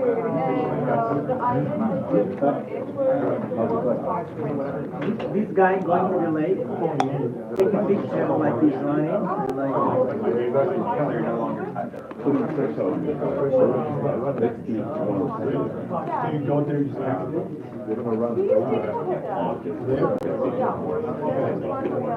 do you have ideas? Is it nice? Everyone that go and We have this On the rock. and then we were like temporary. No, yeah. So when I was young, I was making drinks so much.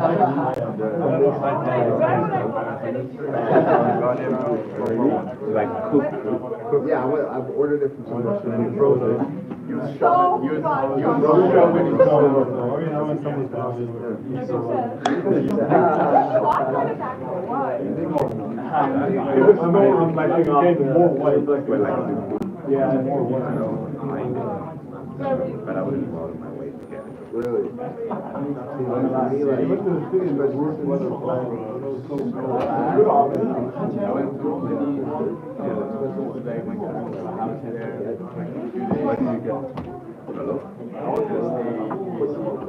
Should have made you get in my watch.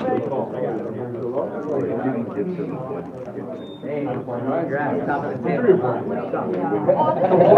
So the participant. No, ours. They'll follow it, man. I don't trust them. Bro, you got cheated though. That was not a penalty. That was not. They have like 8 games. Yeah, but it's just because, like, I can argue that He went across it. yeah. He didn't serve it. Yeah, but like, he invited it, like, that's all fair play in the primary. If you go for that tackle and draw the foul,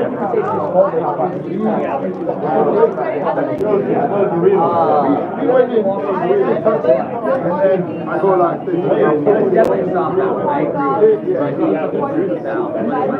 Like, it's too hard, like, especially even on video, to like, say whether or not. Well, I think like, even then, like, contact, it's like,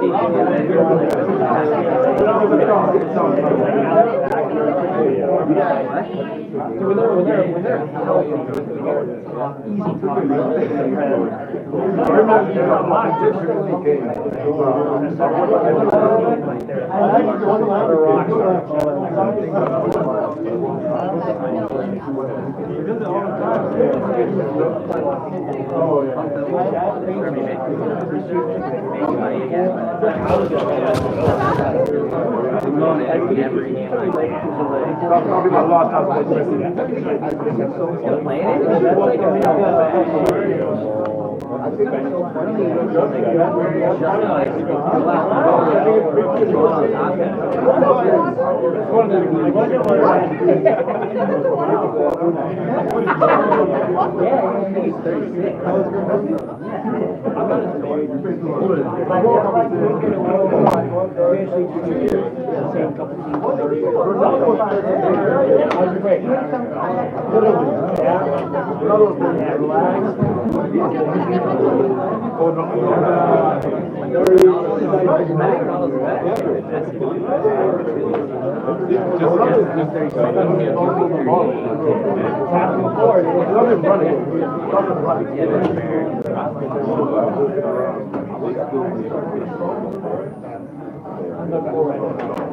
They show their legs. It's gotta be really?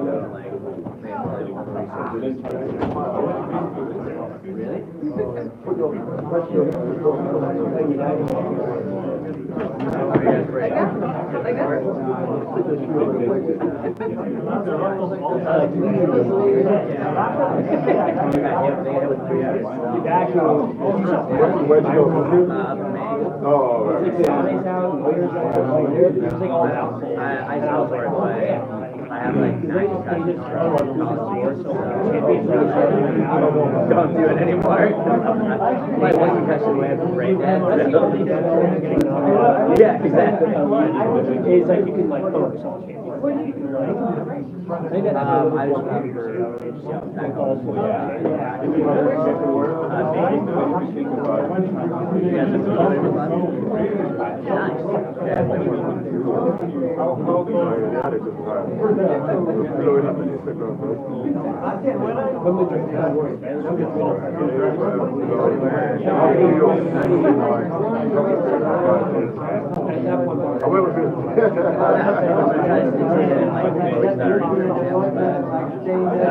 I just one side of the bracket.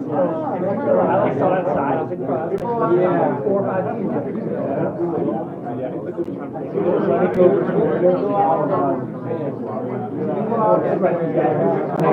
Make it more and more.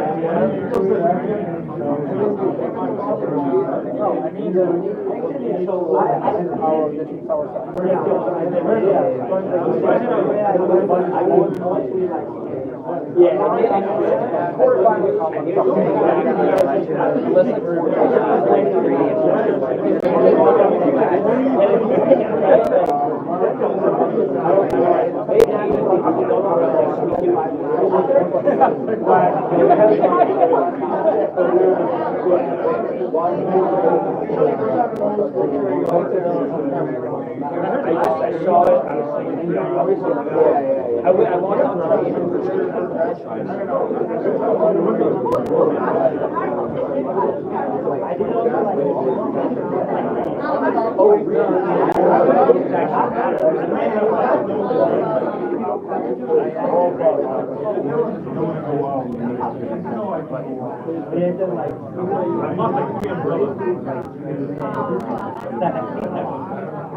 You have to build smart was the start.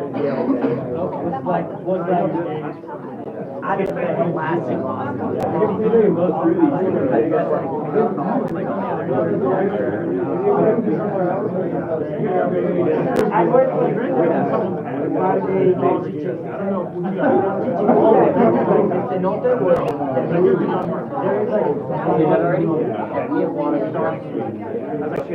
I texted Monday class. So you're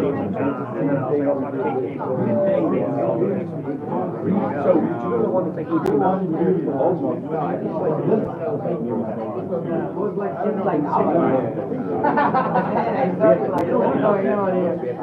we have to do it once a year, like 18 months away. No, 87. Poor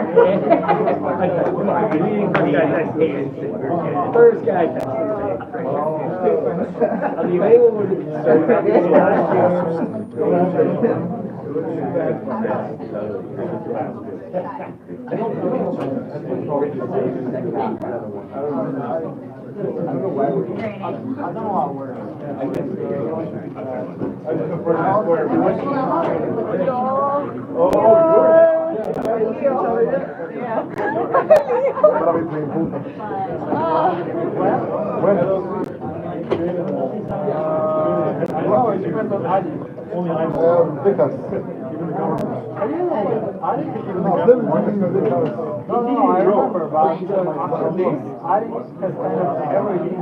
every week.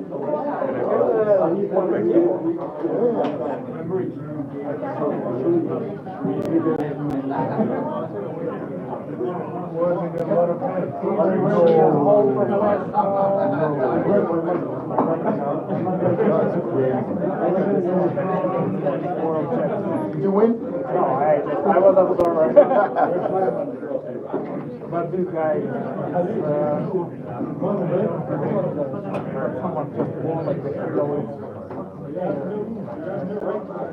the Vickers play as well. Vickers played once. And you lost. Bullshit. It's so annoying when you're playing with this guy. All the time. You're a marathon.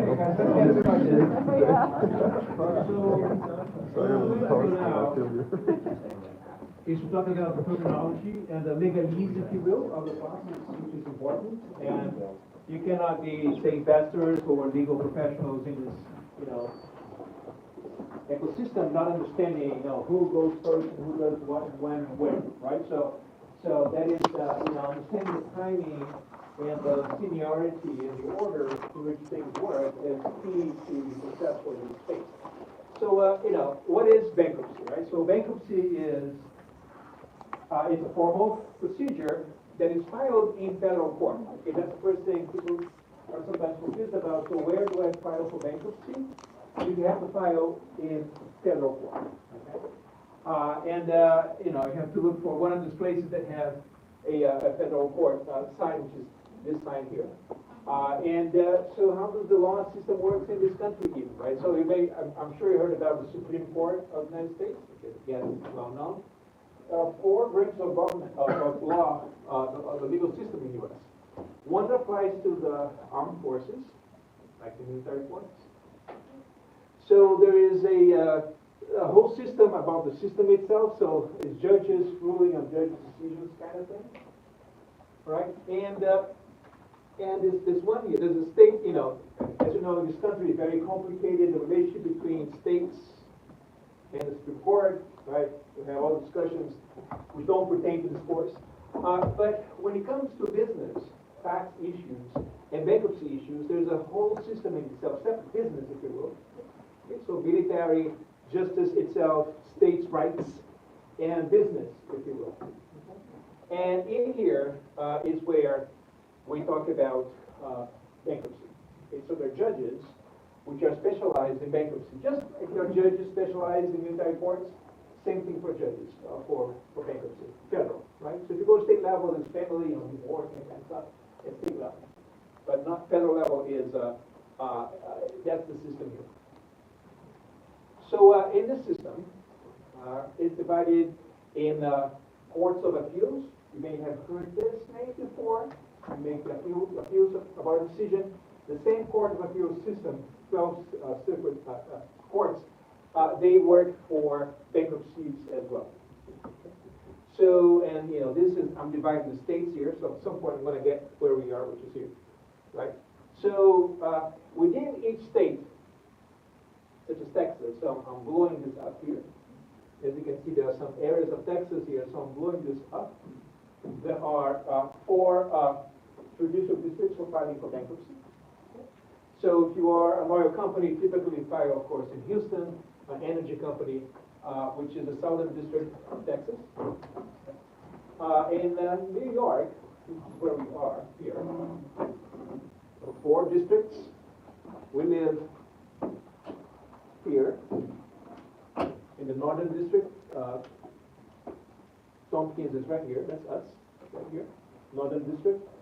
So there aren't too many national companies in this area here, but there are here because this is Rochester. Morrowind County is where Rochester is, where Kodak is. And Kodak should have filed for bankruptcy in the Western District of New York, but instead it filed in the Southern District of New York, okay, for reasons that we could discuss. Okay, it did what's called forum shopping. They shopped around for a forum, a set of judges that will be more, perhaps, I would say, better informed about the bankruptcy process itself. So when you think about judges, you have to think about the fact that they have law degrees. They don't have economics and finance degrees. They have to all catch up to understand the case. They typically retain a trustee to help them. Okay, a trustee may be a finance professor or some other legal expert with more financial knowledge. But at the end of the day, the decision will be made by a person, a finance degree, as a law degree, and to do justice to the issues. Okay, so the bankruptcy code that we use today came from the 1800s, which is interesting. And it was created from back in the day when you had the story of good business, the railroads, but bad balance sheets. They have a lot of debt, right? So we don't want the railroads to disappear in the 1800s, so we saved them. And we created a system of equitable distribution of the assets of a bankrupt railroad, essentially, that avoided use of force. Because back in the day, people settled things by using force, right? So they said, too much violence, literally. Let's do it on a legal framework to liquidate companies, right? A big reform happened in 1979, where the focus was then maximizing the creditors' recovery. It's interesting, I had David Brianzano, the Brianzano building guy, came to my course, and he said, we have 2 people coming later, we'll talk about them, speakers. But he said, I was the luckiest man alive because I graduated in 1979. I was the first few people who actually knew the new laws because I was educated under the new framework. And I go to meetings and people don't understand how the new laws work, but I was the fresh guy. I knew how it worked, right? So it's kind of interesting. This new law changed completely what we had before because it put more emphasis on creditors' recovery. Now, creditors' recovery is very, the emphasis is still low in the U.S. It's higher in other countries, but it enhanced with the 1979 reform. All right, so now the bankruptcy system, one would say, has other objectives as well, right? So for capital and capitalists, about refreshing, reshuffling an idea, a company, putting assets together in a different way, a different liability structure, moving forward. But other people have other ideas, put it that way. And for many of the players that we're going to see in the system that we're going to analyze, They have other socioeconomic objectives such as preserve valuable assets, right? So judges may have a bias towards not liquidating firms because that preserve assets, firms, jobs, tax revenues, communities, right? So imagine if Cornell could go bankrupt, right? What would happen to it, right? So therefore, an independent judge would probably very biased towards allowing Cornell to survive had someone file a lawsuit. You get the idea. So I think this video played kind of interesting. So this is a video by a judge, and how he sees his personal experience. He'll show up again. He's actually a high-profile judge. He wasn't in the news recently. Some of you may have seen him. But let me show to you how he, who runs the Southern District of Texas, Eastern, very high-profile, how he saw bankruptcy in his experience. I think that there are a ton of things that are sitting out there. I think that there are an awful lot of forbearances that are out there with no resolution. He was talking about right now about COVID-19 and the fact that some people are not paying the rents and companies are not paying the rents. But he's going to mix it up with his own experience. On the horizon. I also personally think that the cases are going to get harder. I think that you've seen a lot of cases get filed where we have a pie, we need to rearrange the pie and give everybody a different slice. I think what you're going to now start to see, to continue my Baker's analysis, a lot of cases that are now a cupcake, and you've got people at the table who are expecting the pie. And I think that is going to make for a very different approach to a lot of these cases. I also think it is just interesting. I genuinely don't understand the impact of all of the, what I'm just going to call governmental influences on renovate our evictions, mortgage foreclosures, all of those things. I mean, if you look at my consumer docket has historically been a predictor of what's going to happen corporately, just because the consumers have less of elasticity in their ability to withstand economic shock, and the consumer docket right now makes no sense. It has dropped off.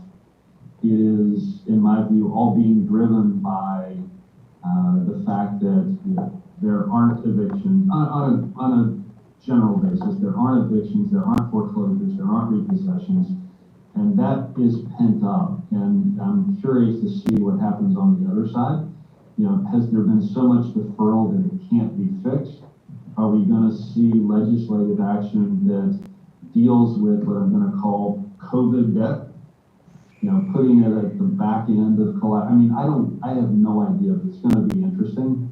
I think there are huge issues in what I'm going to call the mid-market. Looking to restructure, but at the end, having to liquidate. I think that, and it always, I take it as a personal loss when a Chapter 11 has to liquidate. It's just, I always want to go the extra mile if I can preserve a job or, prevent I'm just making something up, a building from being shuttered in a community, because I think that has a negative effect on society as a whole. So I always hate that when it happens. I go back to, I had the good fortune to represent a trustee who had taken over a series of hotels, and some of them had been shuttered. And I remember first time I went out to inspect the property and take pictures, as I always did. And at the time I'm wearing my my new shiny Men's Warehouse suit and got my camera out, and I tripped and fell, and I tore my new suit, and I got up and realized I tripped over a dead body.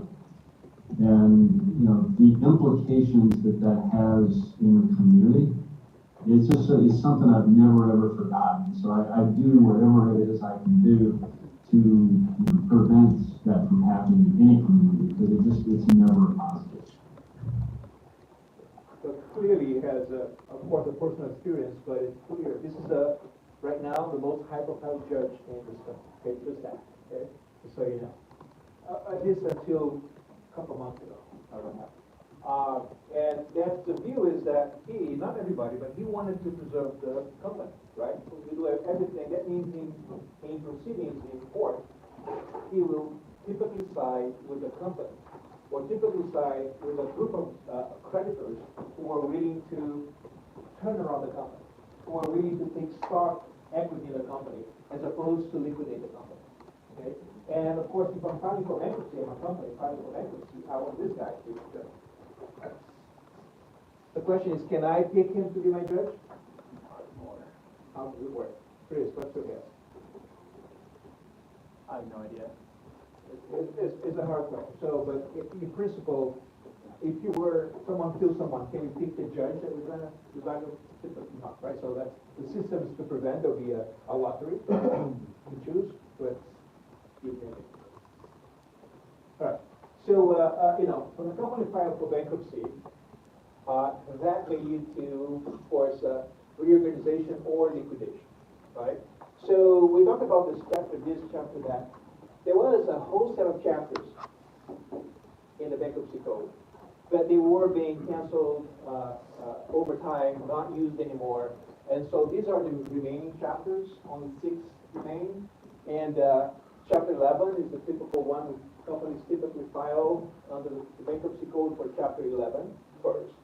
They want to reorganize, as the judge just said, but sometimes they have to liquidate because the judge can give up. There's no way the company can be reorganized. Nobody agrees with it, and then we file. The judge may file redirect the case for chapter 11. They'll sometimes file straight for chapter 7. Okay, so from 7 to 11, from 11 to 7. But firms sometimes file straight to chapter 7. So 15 is for foreign corporations. Sometimes some companies want protection. Kind of interesting. Russian companies file a lot for bankruptcy in U.S. under chapter 15 because they want protection from the legal system in their country. Yeah, you mentioned that there are some chapters that aren't active anymore. What are some examples of those and why? You know, things that don't, activities that don't exist, like fisheries or railroads, typically were very important.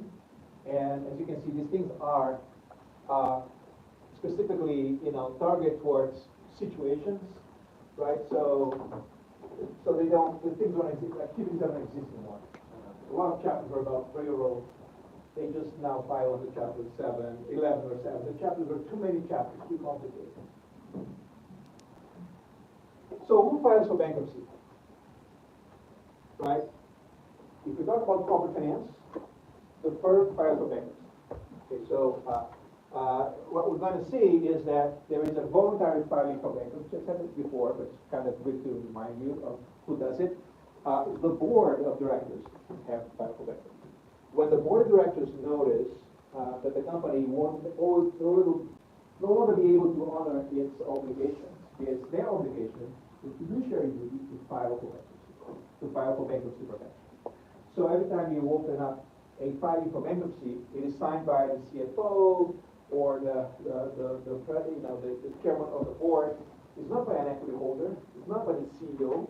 It's by someone who's takes the duty to look for relief from creditors, right, under the bankruptcy code. So the debtor, now the company becomes a different name. We don't talk about the company or the firm, we talk about the debtor. The debtor is the management team split from the equity holders, right? So the equity holders and the owners of the firm are barely welcome in the firm anymore. Okay, the company's in trouble. Don't come here no more because, you beat up the company and we're going to the hospital now, okay? So, and the language that we use is the debtor. So, the debtor, and showed this before on the situation on Sears filing for bankruptcy. Right,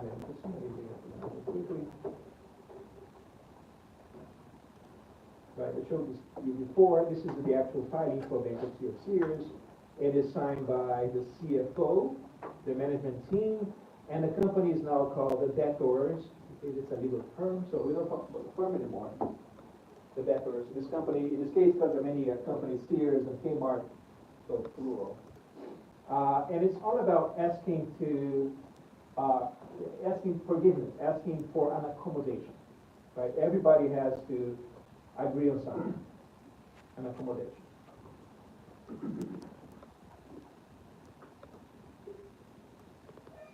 Of course, Sears now became Transform Co., it's a different name that is, interesting enough, owned by Eddie Lampert and his hedge fund. So he owned it before, he owned it after. So I want to talk about the ecosystem of the bankruptcy system. Okay, it's a little flawed, some people say, and definitely is a bias towards keeping companies alive. Okay? Sometimes too much of a bias in that direction.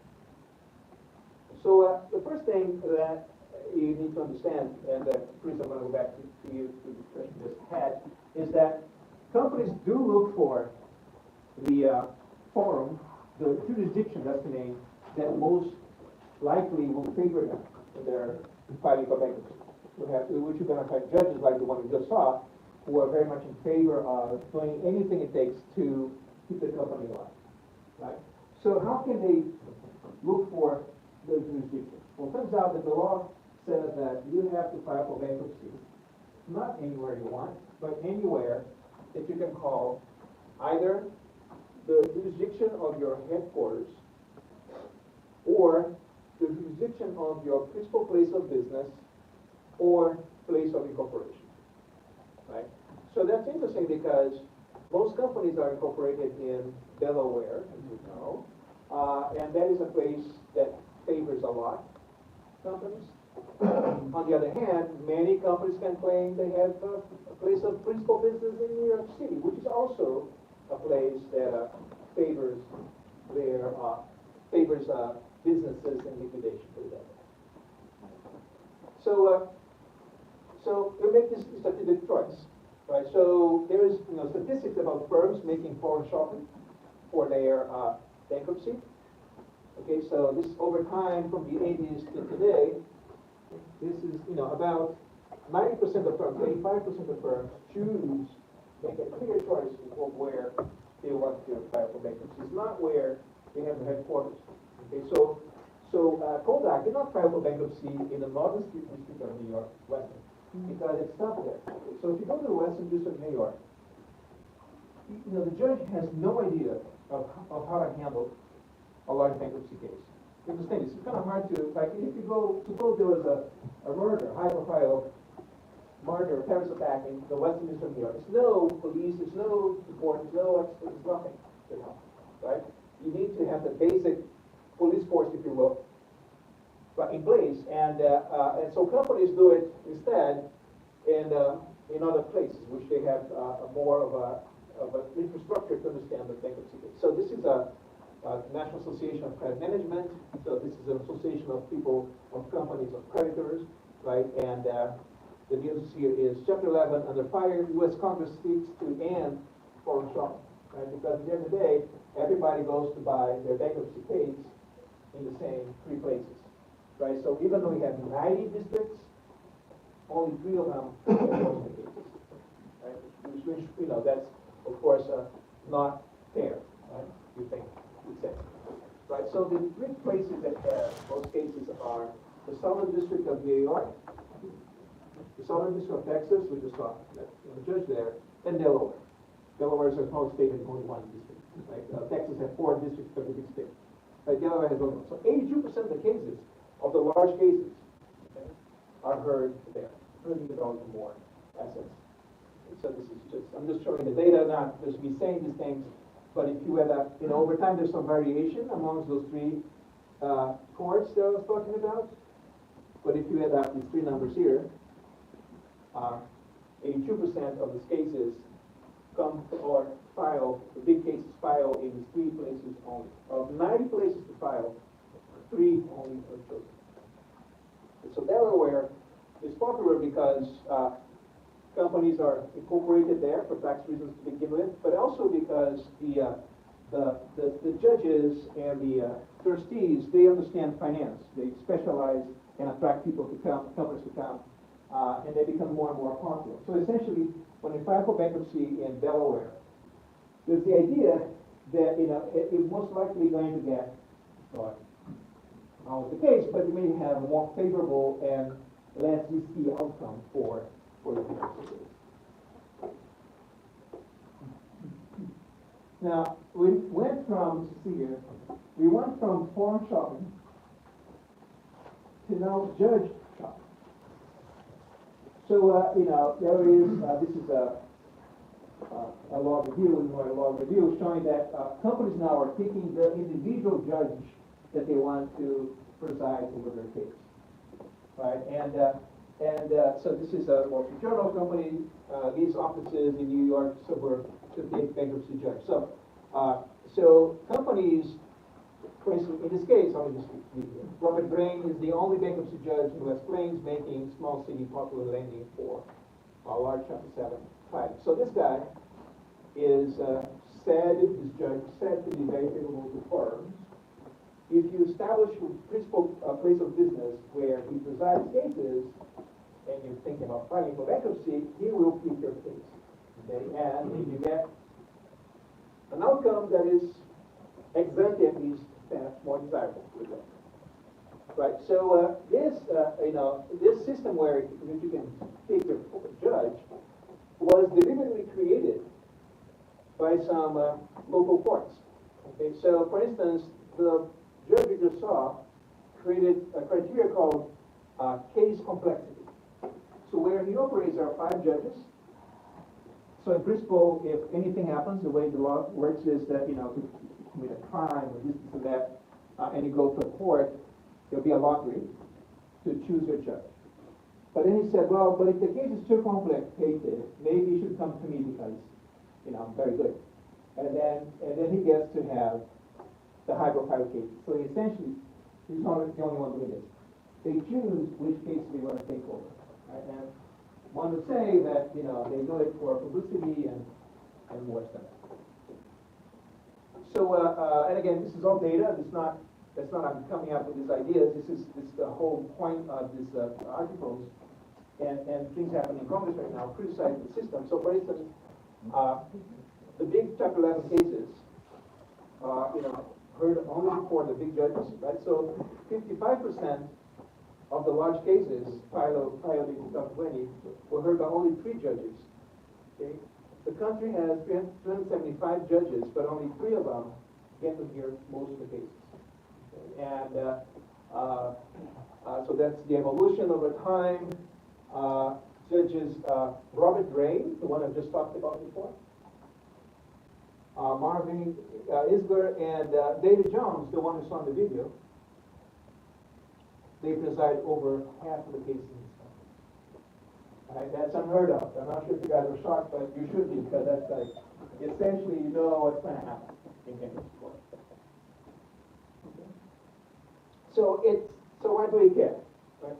Okay. If you go back to the other chart, what happened between the chart for the cases? So this one here? What happened between 2017 and 2018? There was that giant 20% jump that seems to really spike. Do you know what happened? Was there a reason?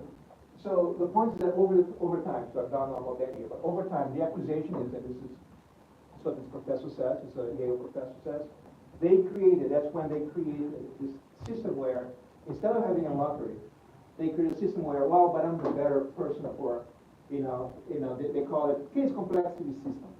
Right? So that's when they all started that thing. So one did it, Jones did it first, and then the other guys copied him, and the company said, good with us.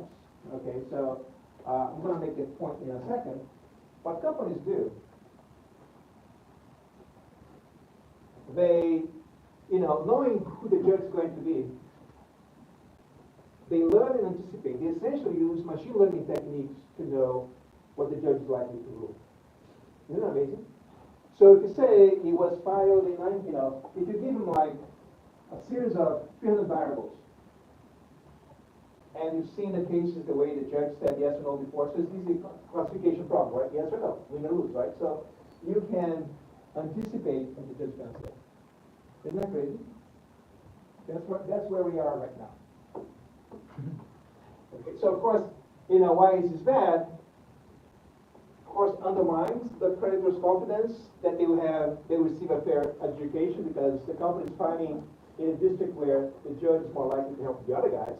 Not good, right? And so what it does, though, is that it incentivizes creditors to settle out of court, right? Because they know if I go to court, I'm going to get that judge who helps the company. So I'm going to settle out of court. That's not exactly fair, right? Of course, the point is that, for law, law specialists like Levitin here, the court system is an adversarial, healthy, fair system, right? Totally undermined by this process where one party chooses where to file and then learn and anticipate the decision. It's not very fair, right, for a court. Right? And so essentially, the conclusion is that it appears that judge shopping leads to an outcome, a determinative solution for the case, typically favorable to the debtors, meaning the company.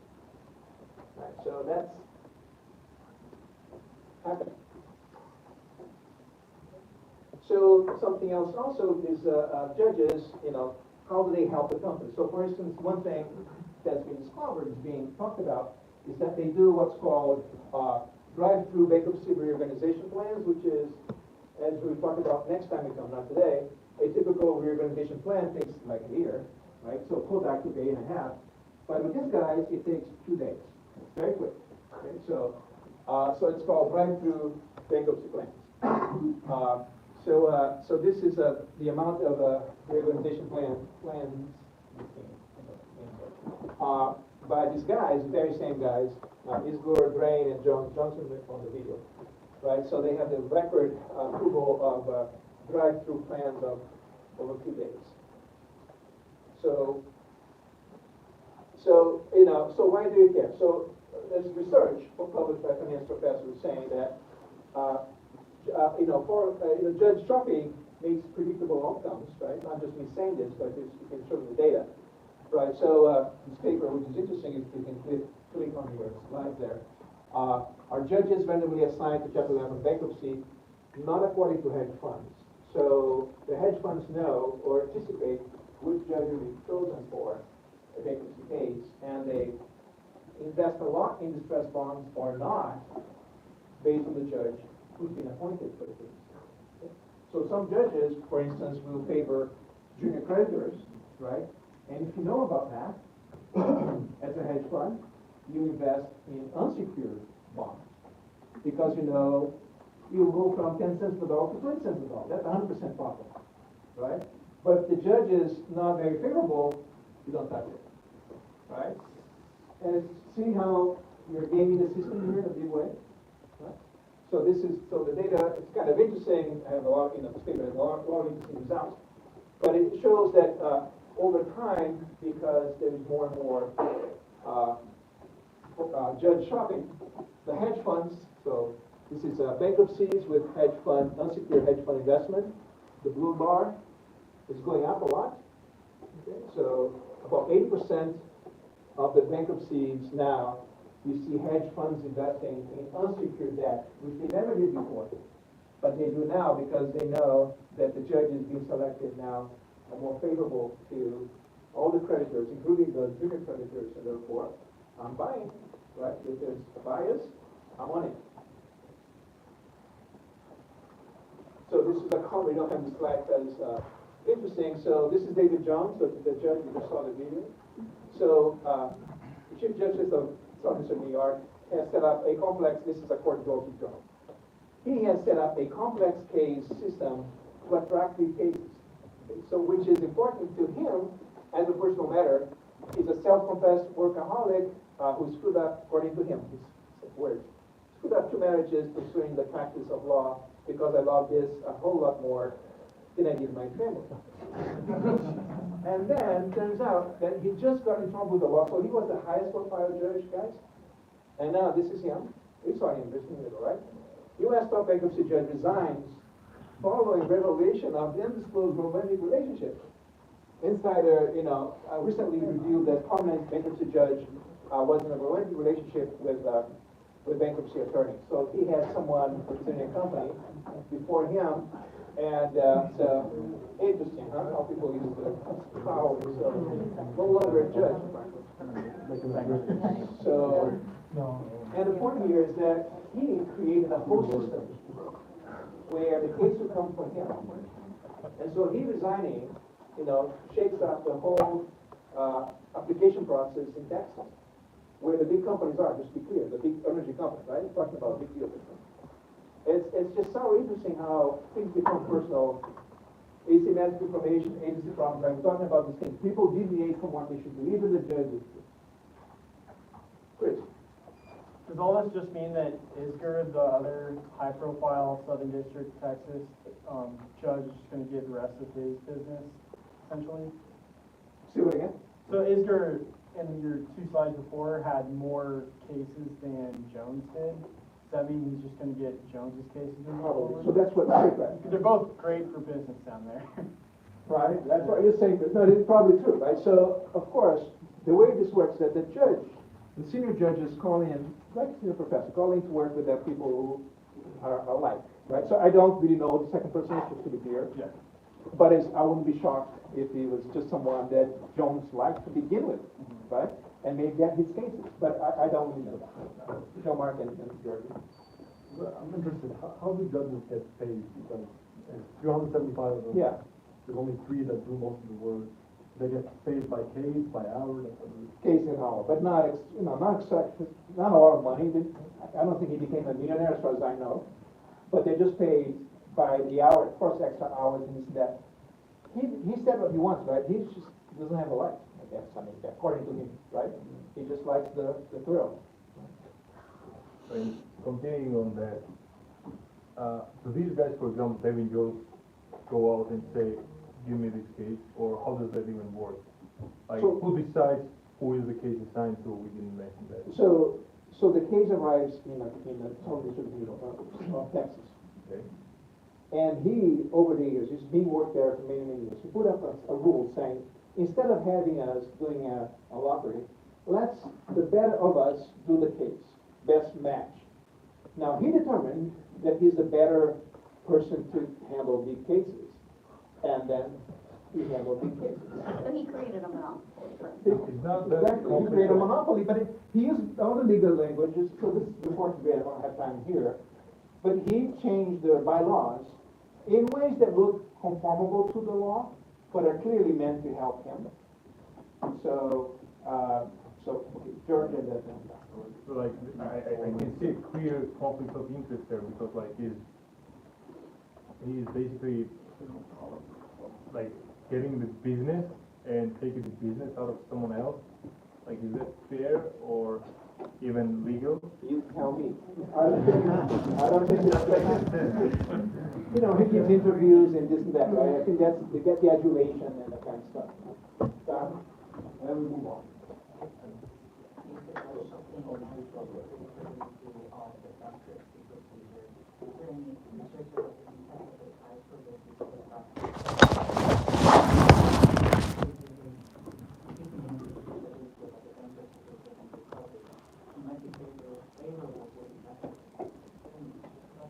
So there is research about this, and some judges have a higher recovery rate. I'm going to show you in a second. Give me a second, okay? So I don't know about him. He became a star last year, but he was essentially, people would not focus on him so much as I am. Of course, the Wall Street Journal is not just me. Anyway, so some people say that the process is for sale. So, and I sound very negative, but these are all kinds of strong papers in the law, reviews that journals that I'm just bringing knowledge for you guys to understand how this works. Okay. So researchers are saying that the process is for sale, right? Let me say what's for sale. So if you go here, just to be clear, this is published research.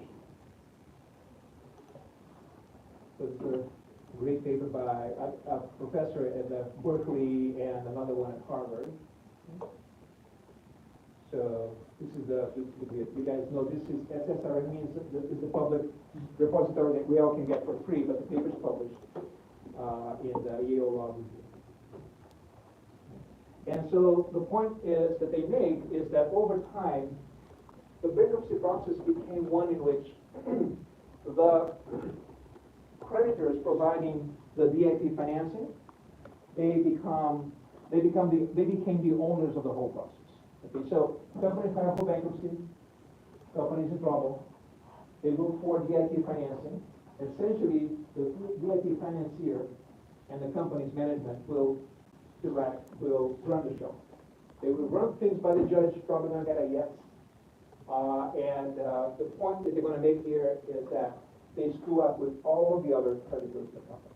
Okay, so the senior secured creditors typically provide the debt and protection financing, and they will, with the managers of the firm, essentially, what's the other word for screw up? Take advantage of the process and take advantage of the other creditors. So here is just to say that we're looking through over time, okay, the proposals that are presented by the DIP financier on the first day of motion, which I'll show you next month today, filing the case. And over time, the loan, that means DIP loan, is tied to a particular plan, as you can see more and more and more and more over time, that is set by the DIP financiers. Okay? And an interesting outcome of this, though, is that because everybody's in cahoots, so to speak, the duration of the process that used to take 17 months now is down to 8 months. Right? So there is some gain of, coordination, one would say. They're just saying that the process is for sale. That's the title of the paper, because the DIP lenders kind of buy in and run the show. The provisions that they put in on the DIP loans are followed strictly. So the judges are very, very important. So why do we care so much about judges, right? So they're very, very important. Let me illustrate a little bit about the power and the outcomes that come from their decisions. So in the U.S., there are 94 bankruptcy courts with 375 total judges, on average 5 per court, it varies. Supposedly a judge is randomly assigned to a case. We saw the case. What turns out to be the case, though, that depending on the judge's age and education and experience, that will change the outcome. Regardless of the case merits, a lot hinges on the judge's background, which should not be the case, right? So, for instance, everything here we click on research shows that inexperienced judges, so if you get a case before a judge that has less than 4 years of experience, they tend to stay much longer with the case. Okay, that means that in the process, the company's value assets deteriorate, right? So, judges assigned to the question that we have now, just assigned to the judges have lower recovery rates, right? So the creditors have lower recovery rates. You don't want to have an inexperienced judge, right? They're also less likely to reorganize. So young judges tend to liquidate firms. And so this is a graph. This is the older the judge is, years on the bench, the faster the cases are, the duration will go down. And this is the likelihood of probability of reorganization as opposed to liquidation. So the more years on the bench, the more likely is that you reorganize, don't liquidate, but reorganize. Right? So as a company, if you cannot get Judge Jones anymore because he's resigned, you like to get a judge that is older because it's more likely that it will be reorganized as opposed to liquidated, and also more likely that it's going to go fast. right? And so this is interesting paper as well. The efficiency of the outcome. Is it better for us to liquidate a firm and its plans, or to reorganize the firm and its plans? So great question, right? So what's the more efficient outcome? Right? So hard to say, but this research is interesting. So so again, everything I have here, I hope your slides can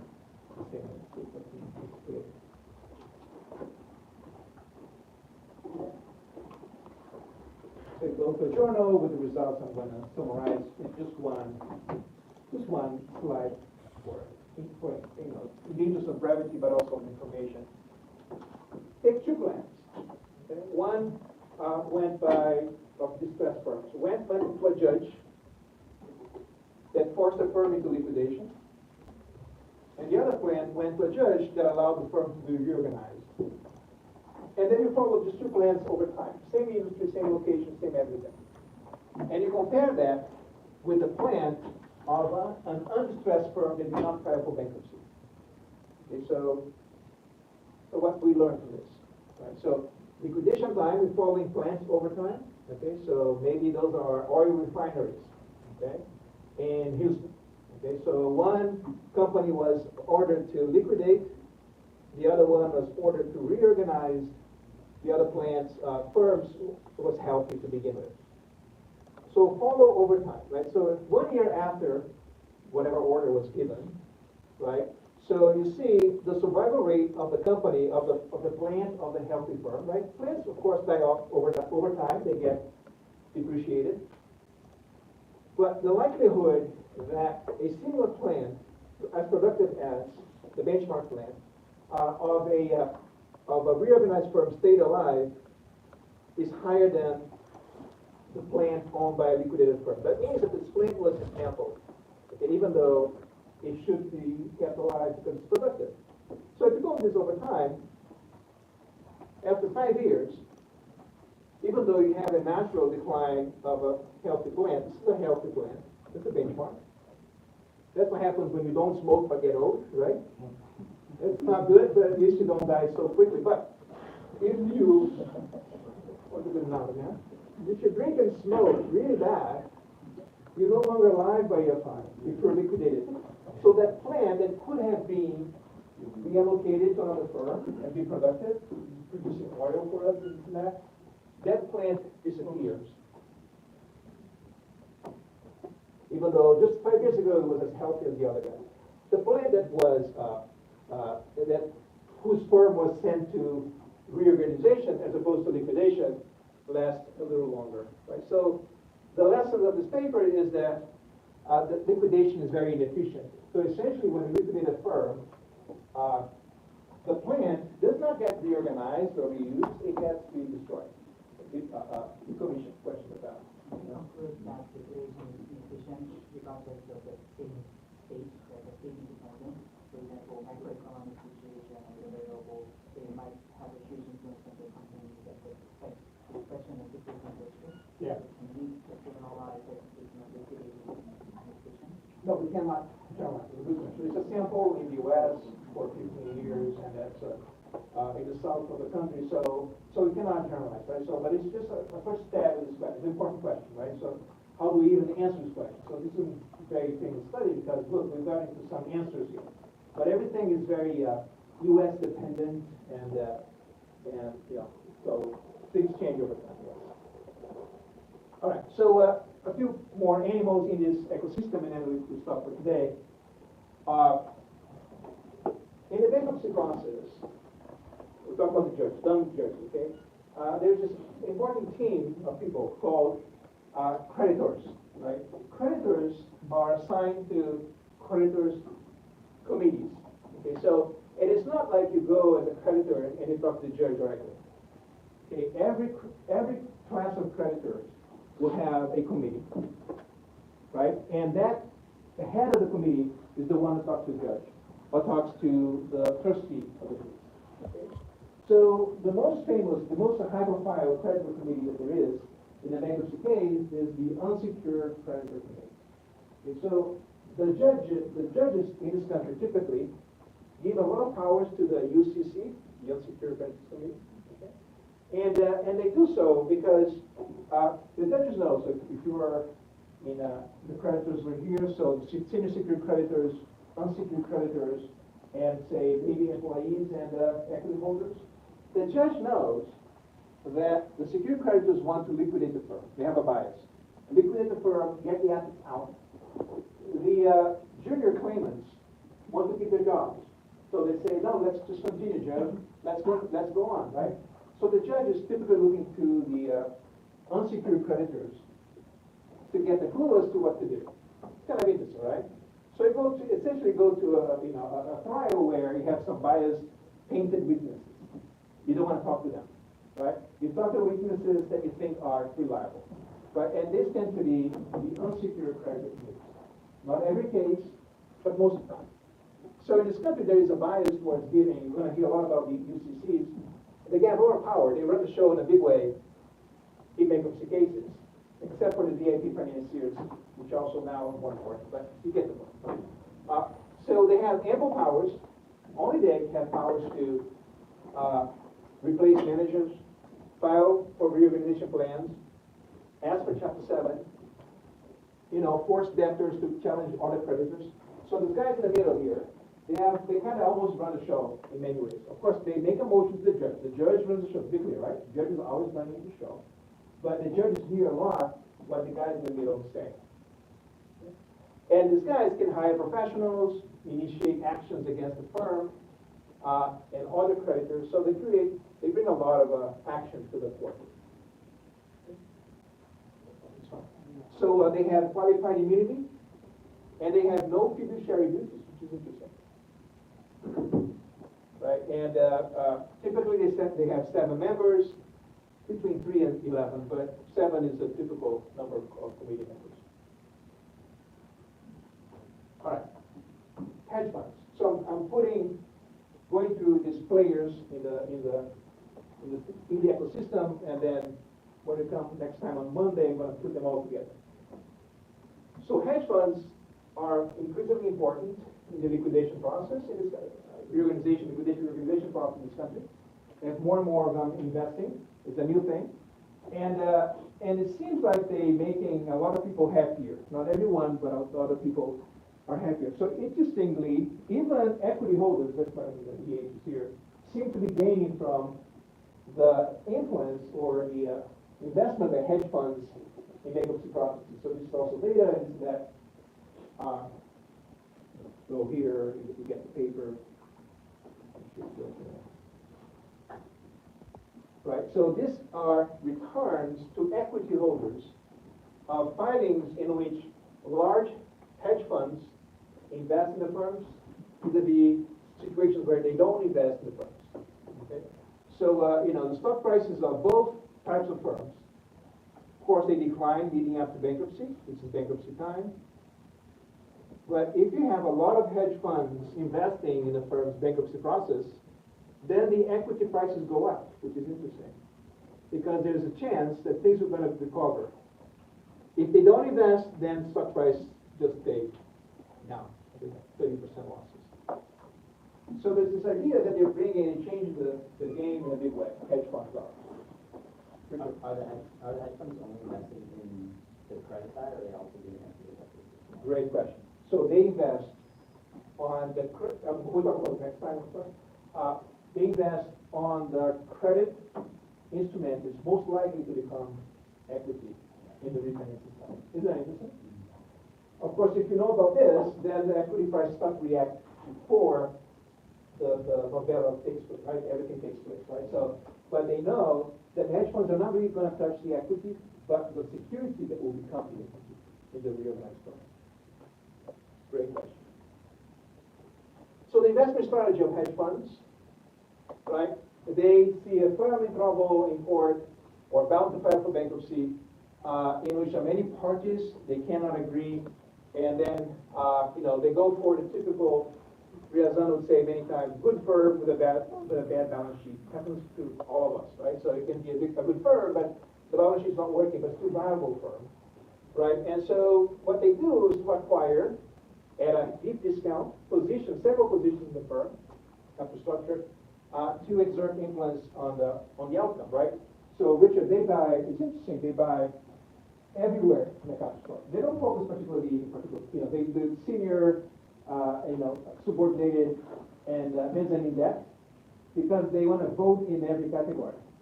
Okay, so as I'll explain next time, a reorganization plan will involve some voting, right? Do you agree? How about you? Do you agree? So go back and forth a lot.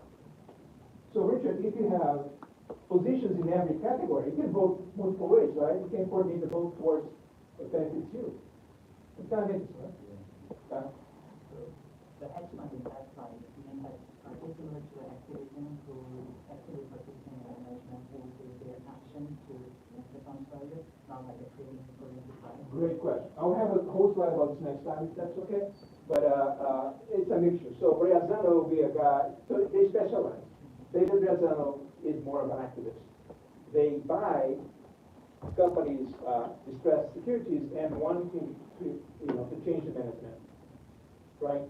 BlackRock is, they just buy, they don't invest, it's a blue passive investment, if you will, right? They buy a discount, right? They buy a bond at 10 cents a dollar, goes to 15, sell it, 50% profit. I'm good, next, right? So it varies. So the value, they perform a, good, valuable service for society, I guess, because, they tend to reduce the duration of distress and they increase the odds of emergence, right? So, kind of showed before, more hedge funds typically bring about shorter court time and likelihood of the company reorganizes. All right, so this one, we'll go to couple more plays and quick for today. So,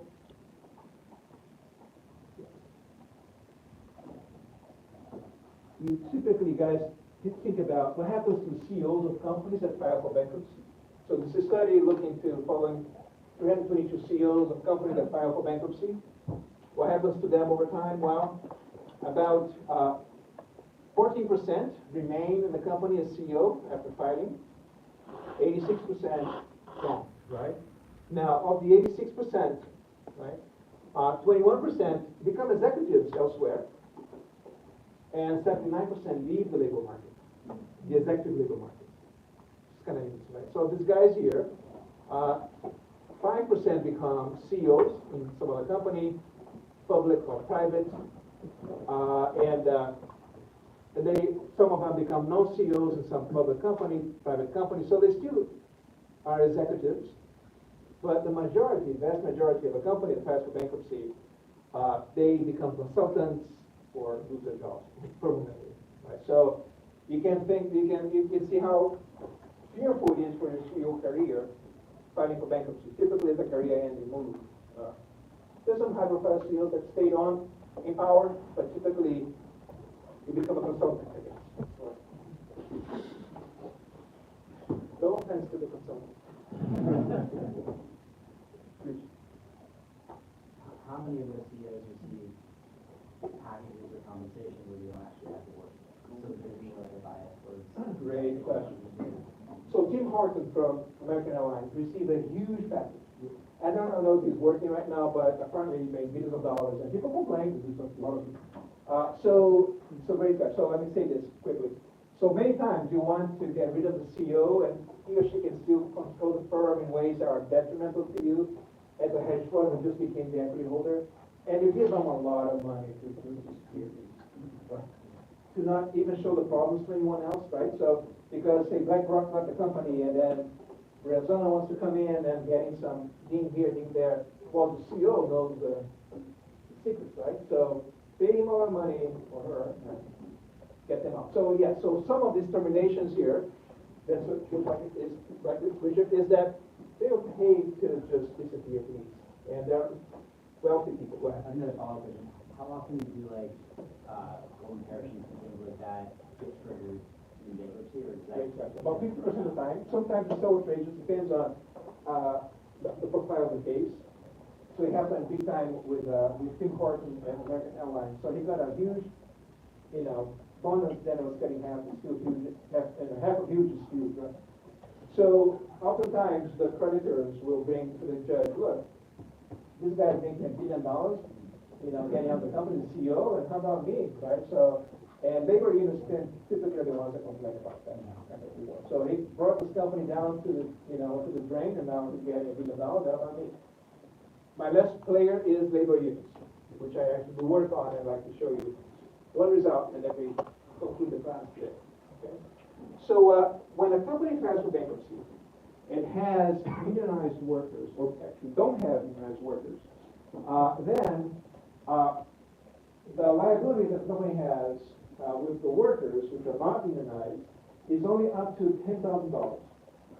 So it's very easy for the firm to get rid of most of the obligations with the workers if they're not unionized in this company.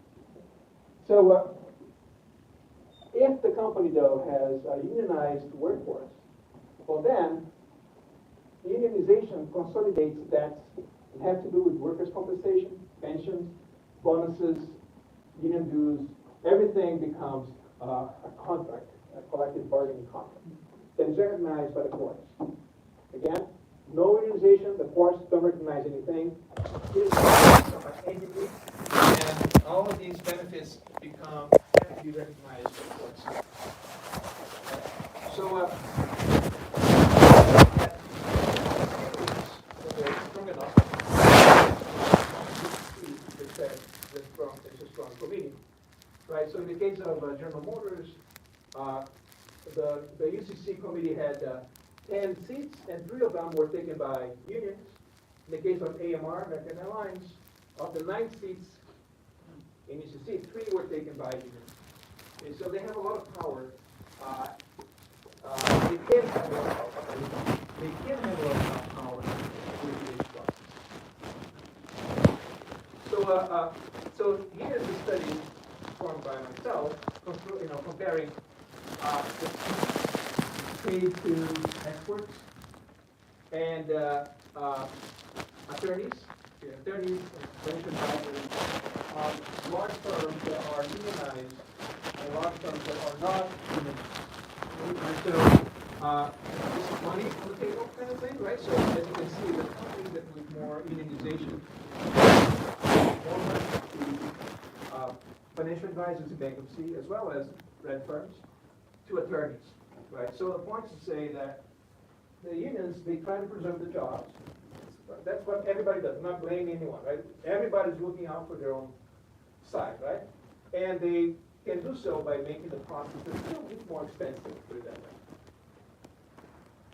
Right, so this is, when I look here in the bankruptcy fees and number of professionals hired, in bankruptcy cases where there was no unionization, or there was unionization but no seats on the UCC, or 1 seat on the UCC, or 2 or 3 seats on the unsecured creditors committee. Right? So, points to say that you have, say, if you look into days in bankruptcy in red, many more days in bankruptcy when you have a lot of union members sitting on UCC vis-a-vis a company that's not unionized.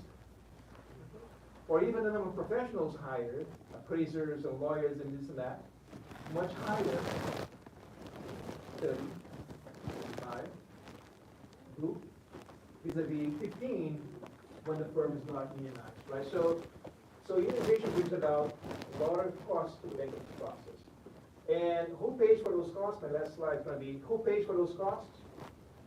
Well, typically, unsecured creditors pay for those costs. Right? The secured creditors get the assets of the firm and this and that. But unions compete with the other people on the unsecured creditors committee, UCC. They typically are the bondholders. So I'll show my last. So last evidence is we look into here what happens to bond returns, or normal bond returns, upon the election of the formation of a union in a company. Okay, so this is their vote for unionization, right? So the company unionizes a vote. This is the share of the vote for unionization amongst employees. Goes from 0% to 100%. right? So against one bill against one Allison. So, and this is returns on the company's bonds, right? If the vote for unionization fails, there's no deviation from zero. On the other hand, if we win by a little smart, little margin, when it's surprising, win for unionization, bond returns, we look into this difference here, bond returns are down by 20 basis points, which is a lot, 2% losses. Okay? Which is to say that, showing the data, that unionization means another class of creditors rise up, and the bondholders who lose back. And so, just understand how things work in bankruptcy. People are fighting against each other, so to speak. Everybody wants to stay high, why they can get in here. All right, so when they come back on Monday, before I go ahead, there is a little assignment for next week. Sorry about that. I'm just going to remind you of the assignment.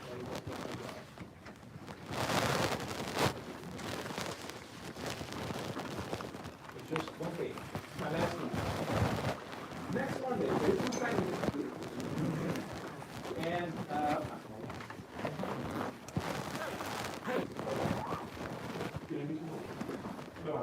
okay, I thought Holly or something, because I get okay. So next Monday, this assignment, my last slide of today. Now there's 3 firms here. In 2020. JCPenney, Hertz, and Siemens. And I'd like you to think about how would I forecast, just thinking about how would I forecast their bankruptcy. Okay? So let's make a paper. Explain in a second what to do. Which, talk about some metrics you use to forecast their bankruptcy. Just a list of metrics. Maybe looking through the company balance or rating. Simple list. Which metrics show deterioration disappears? You can use graphs. You can say, look, the company's coverage ratio is going down, and whatever seems to be going up or down. And last question is, what managers should have done to avoid distress in those firms? A little hint is, maybe look at the filings of these 3 firms, or they should have negotiated better payments for business. All the grant, maybe with all COVID.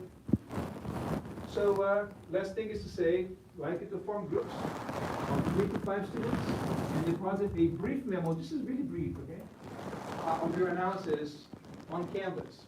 Okay, so I'm going to open up a space on Canvas. Right, so groups of 3 to 5. You don't have to get all fixated on forming a group on Canvas. We don't care. They just send one paper with the 5 names, 3, 5, whatever names, and we're going to grade equally everybody. Okay? So any questions about this before we go today? Yeah. All right, guys, so see you on Monday.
Thank you.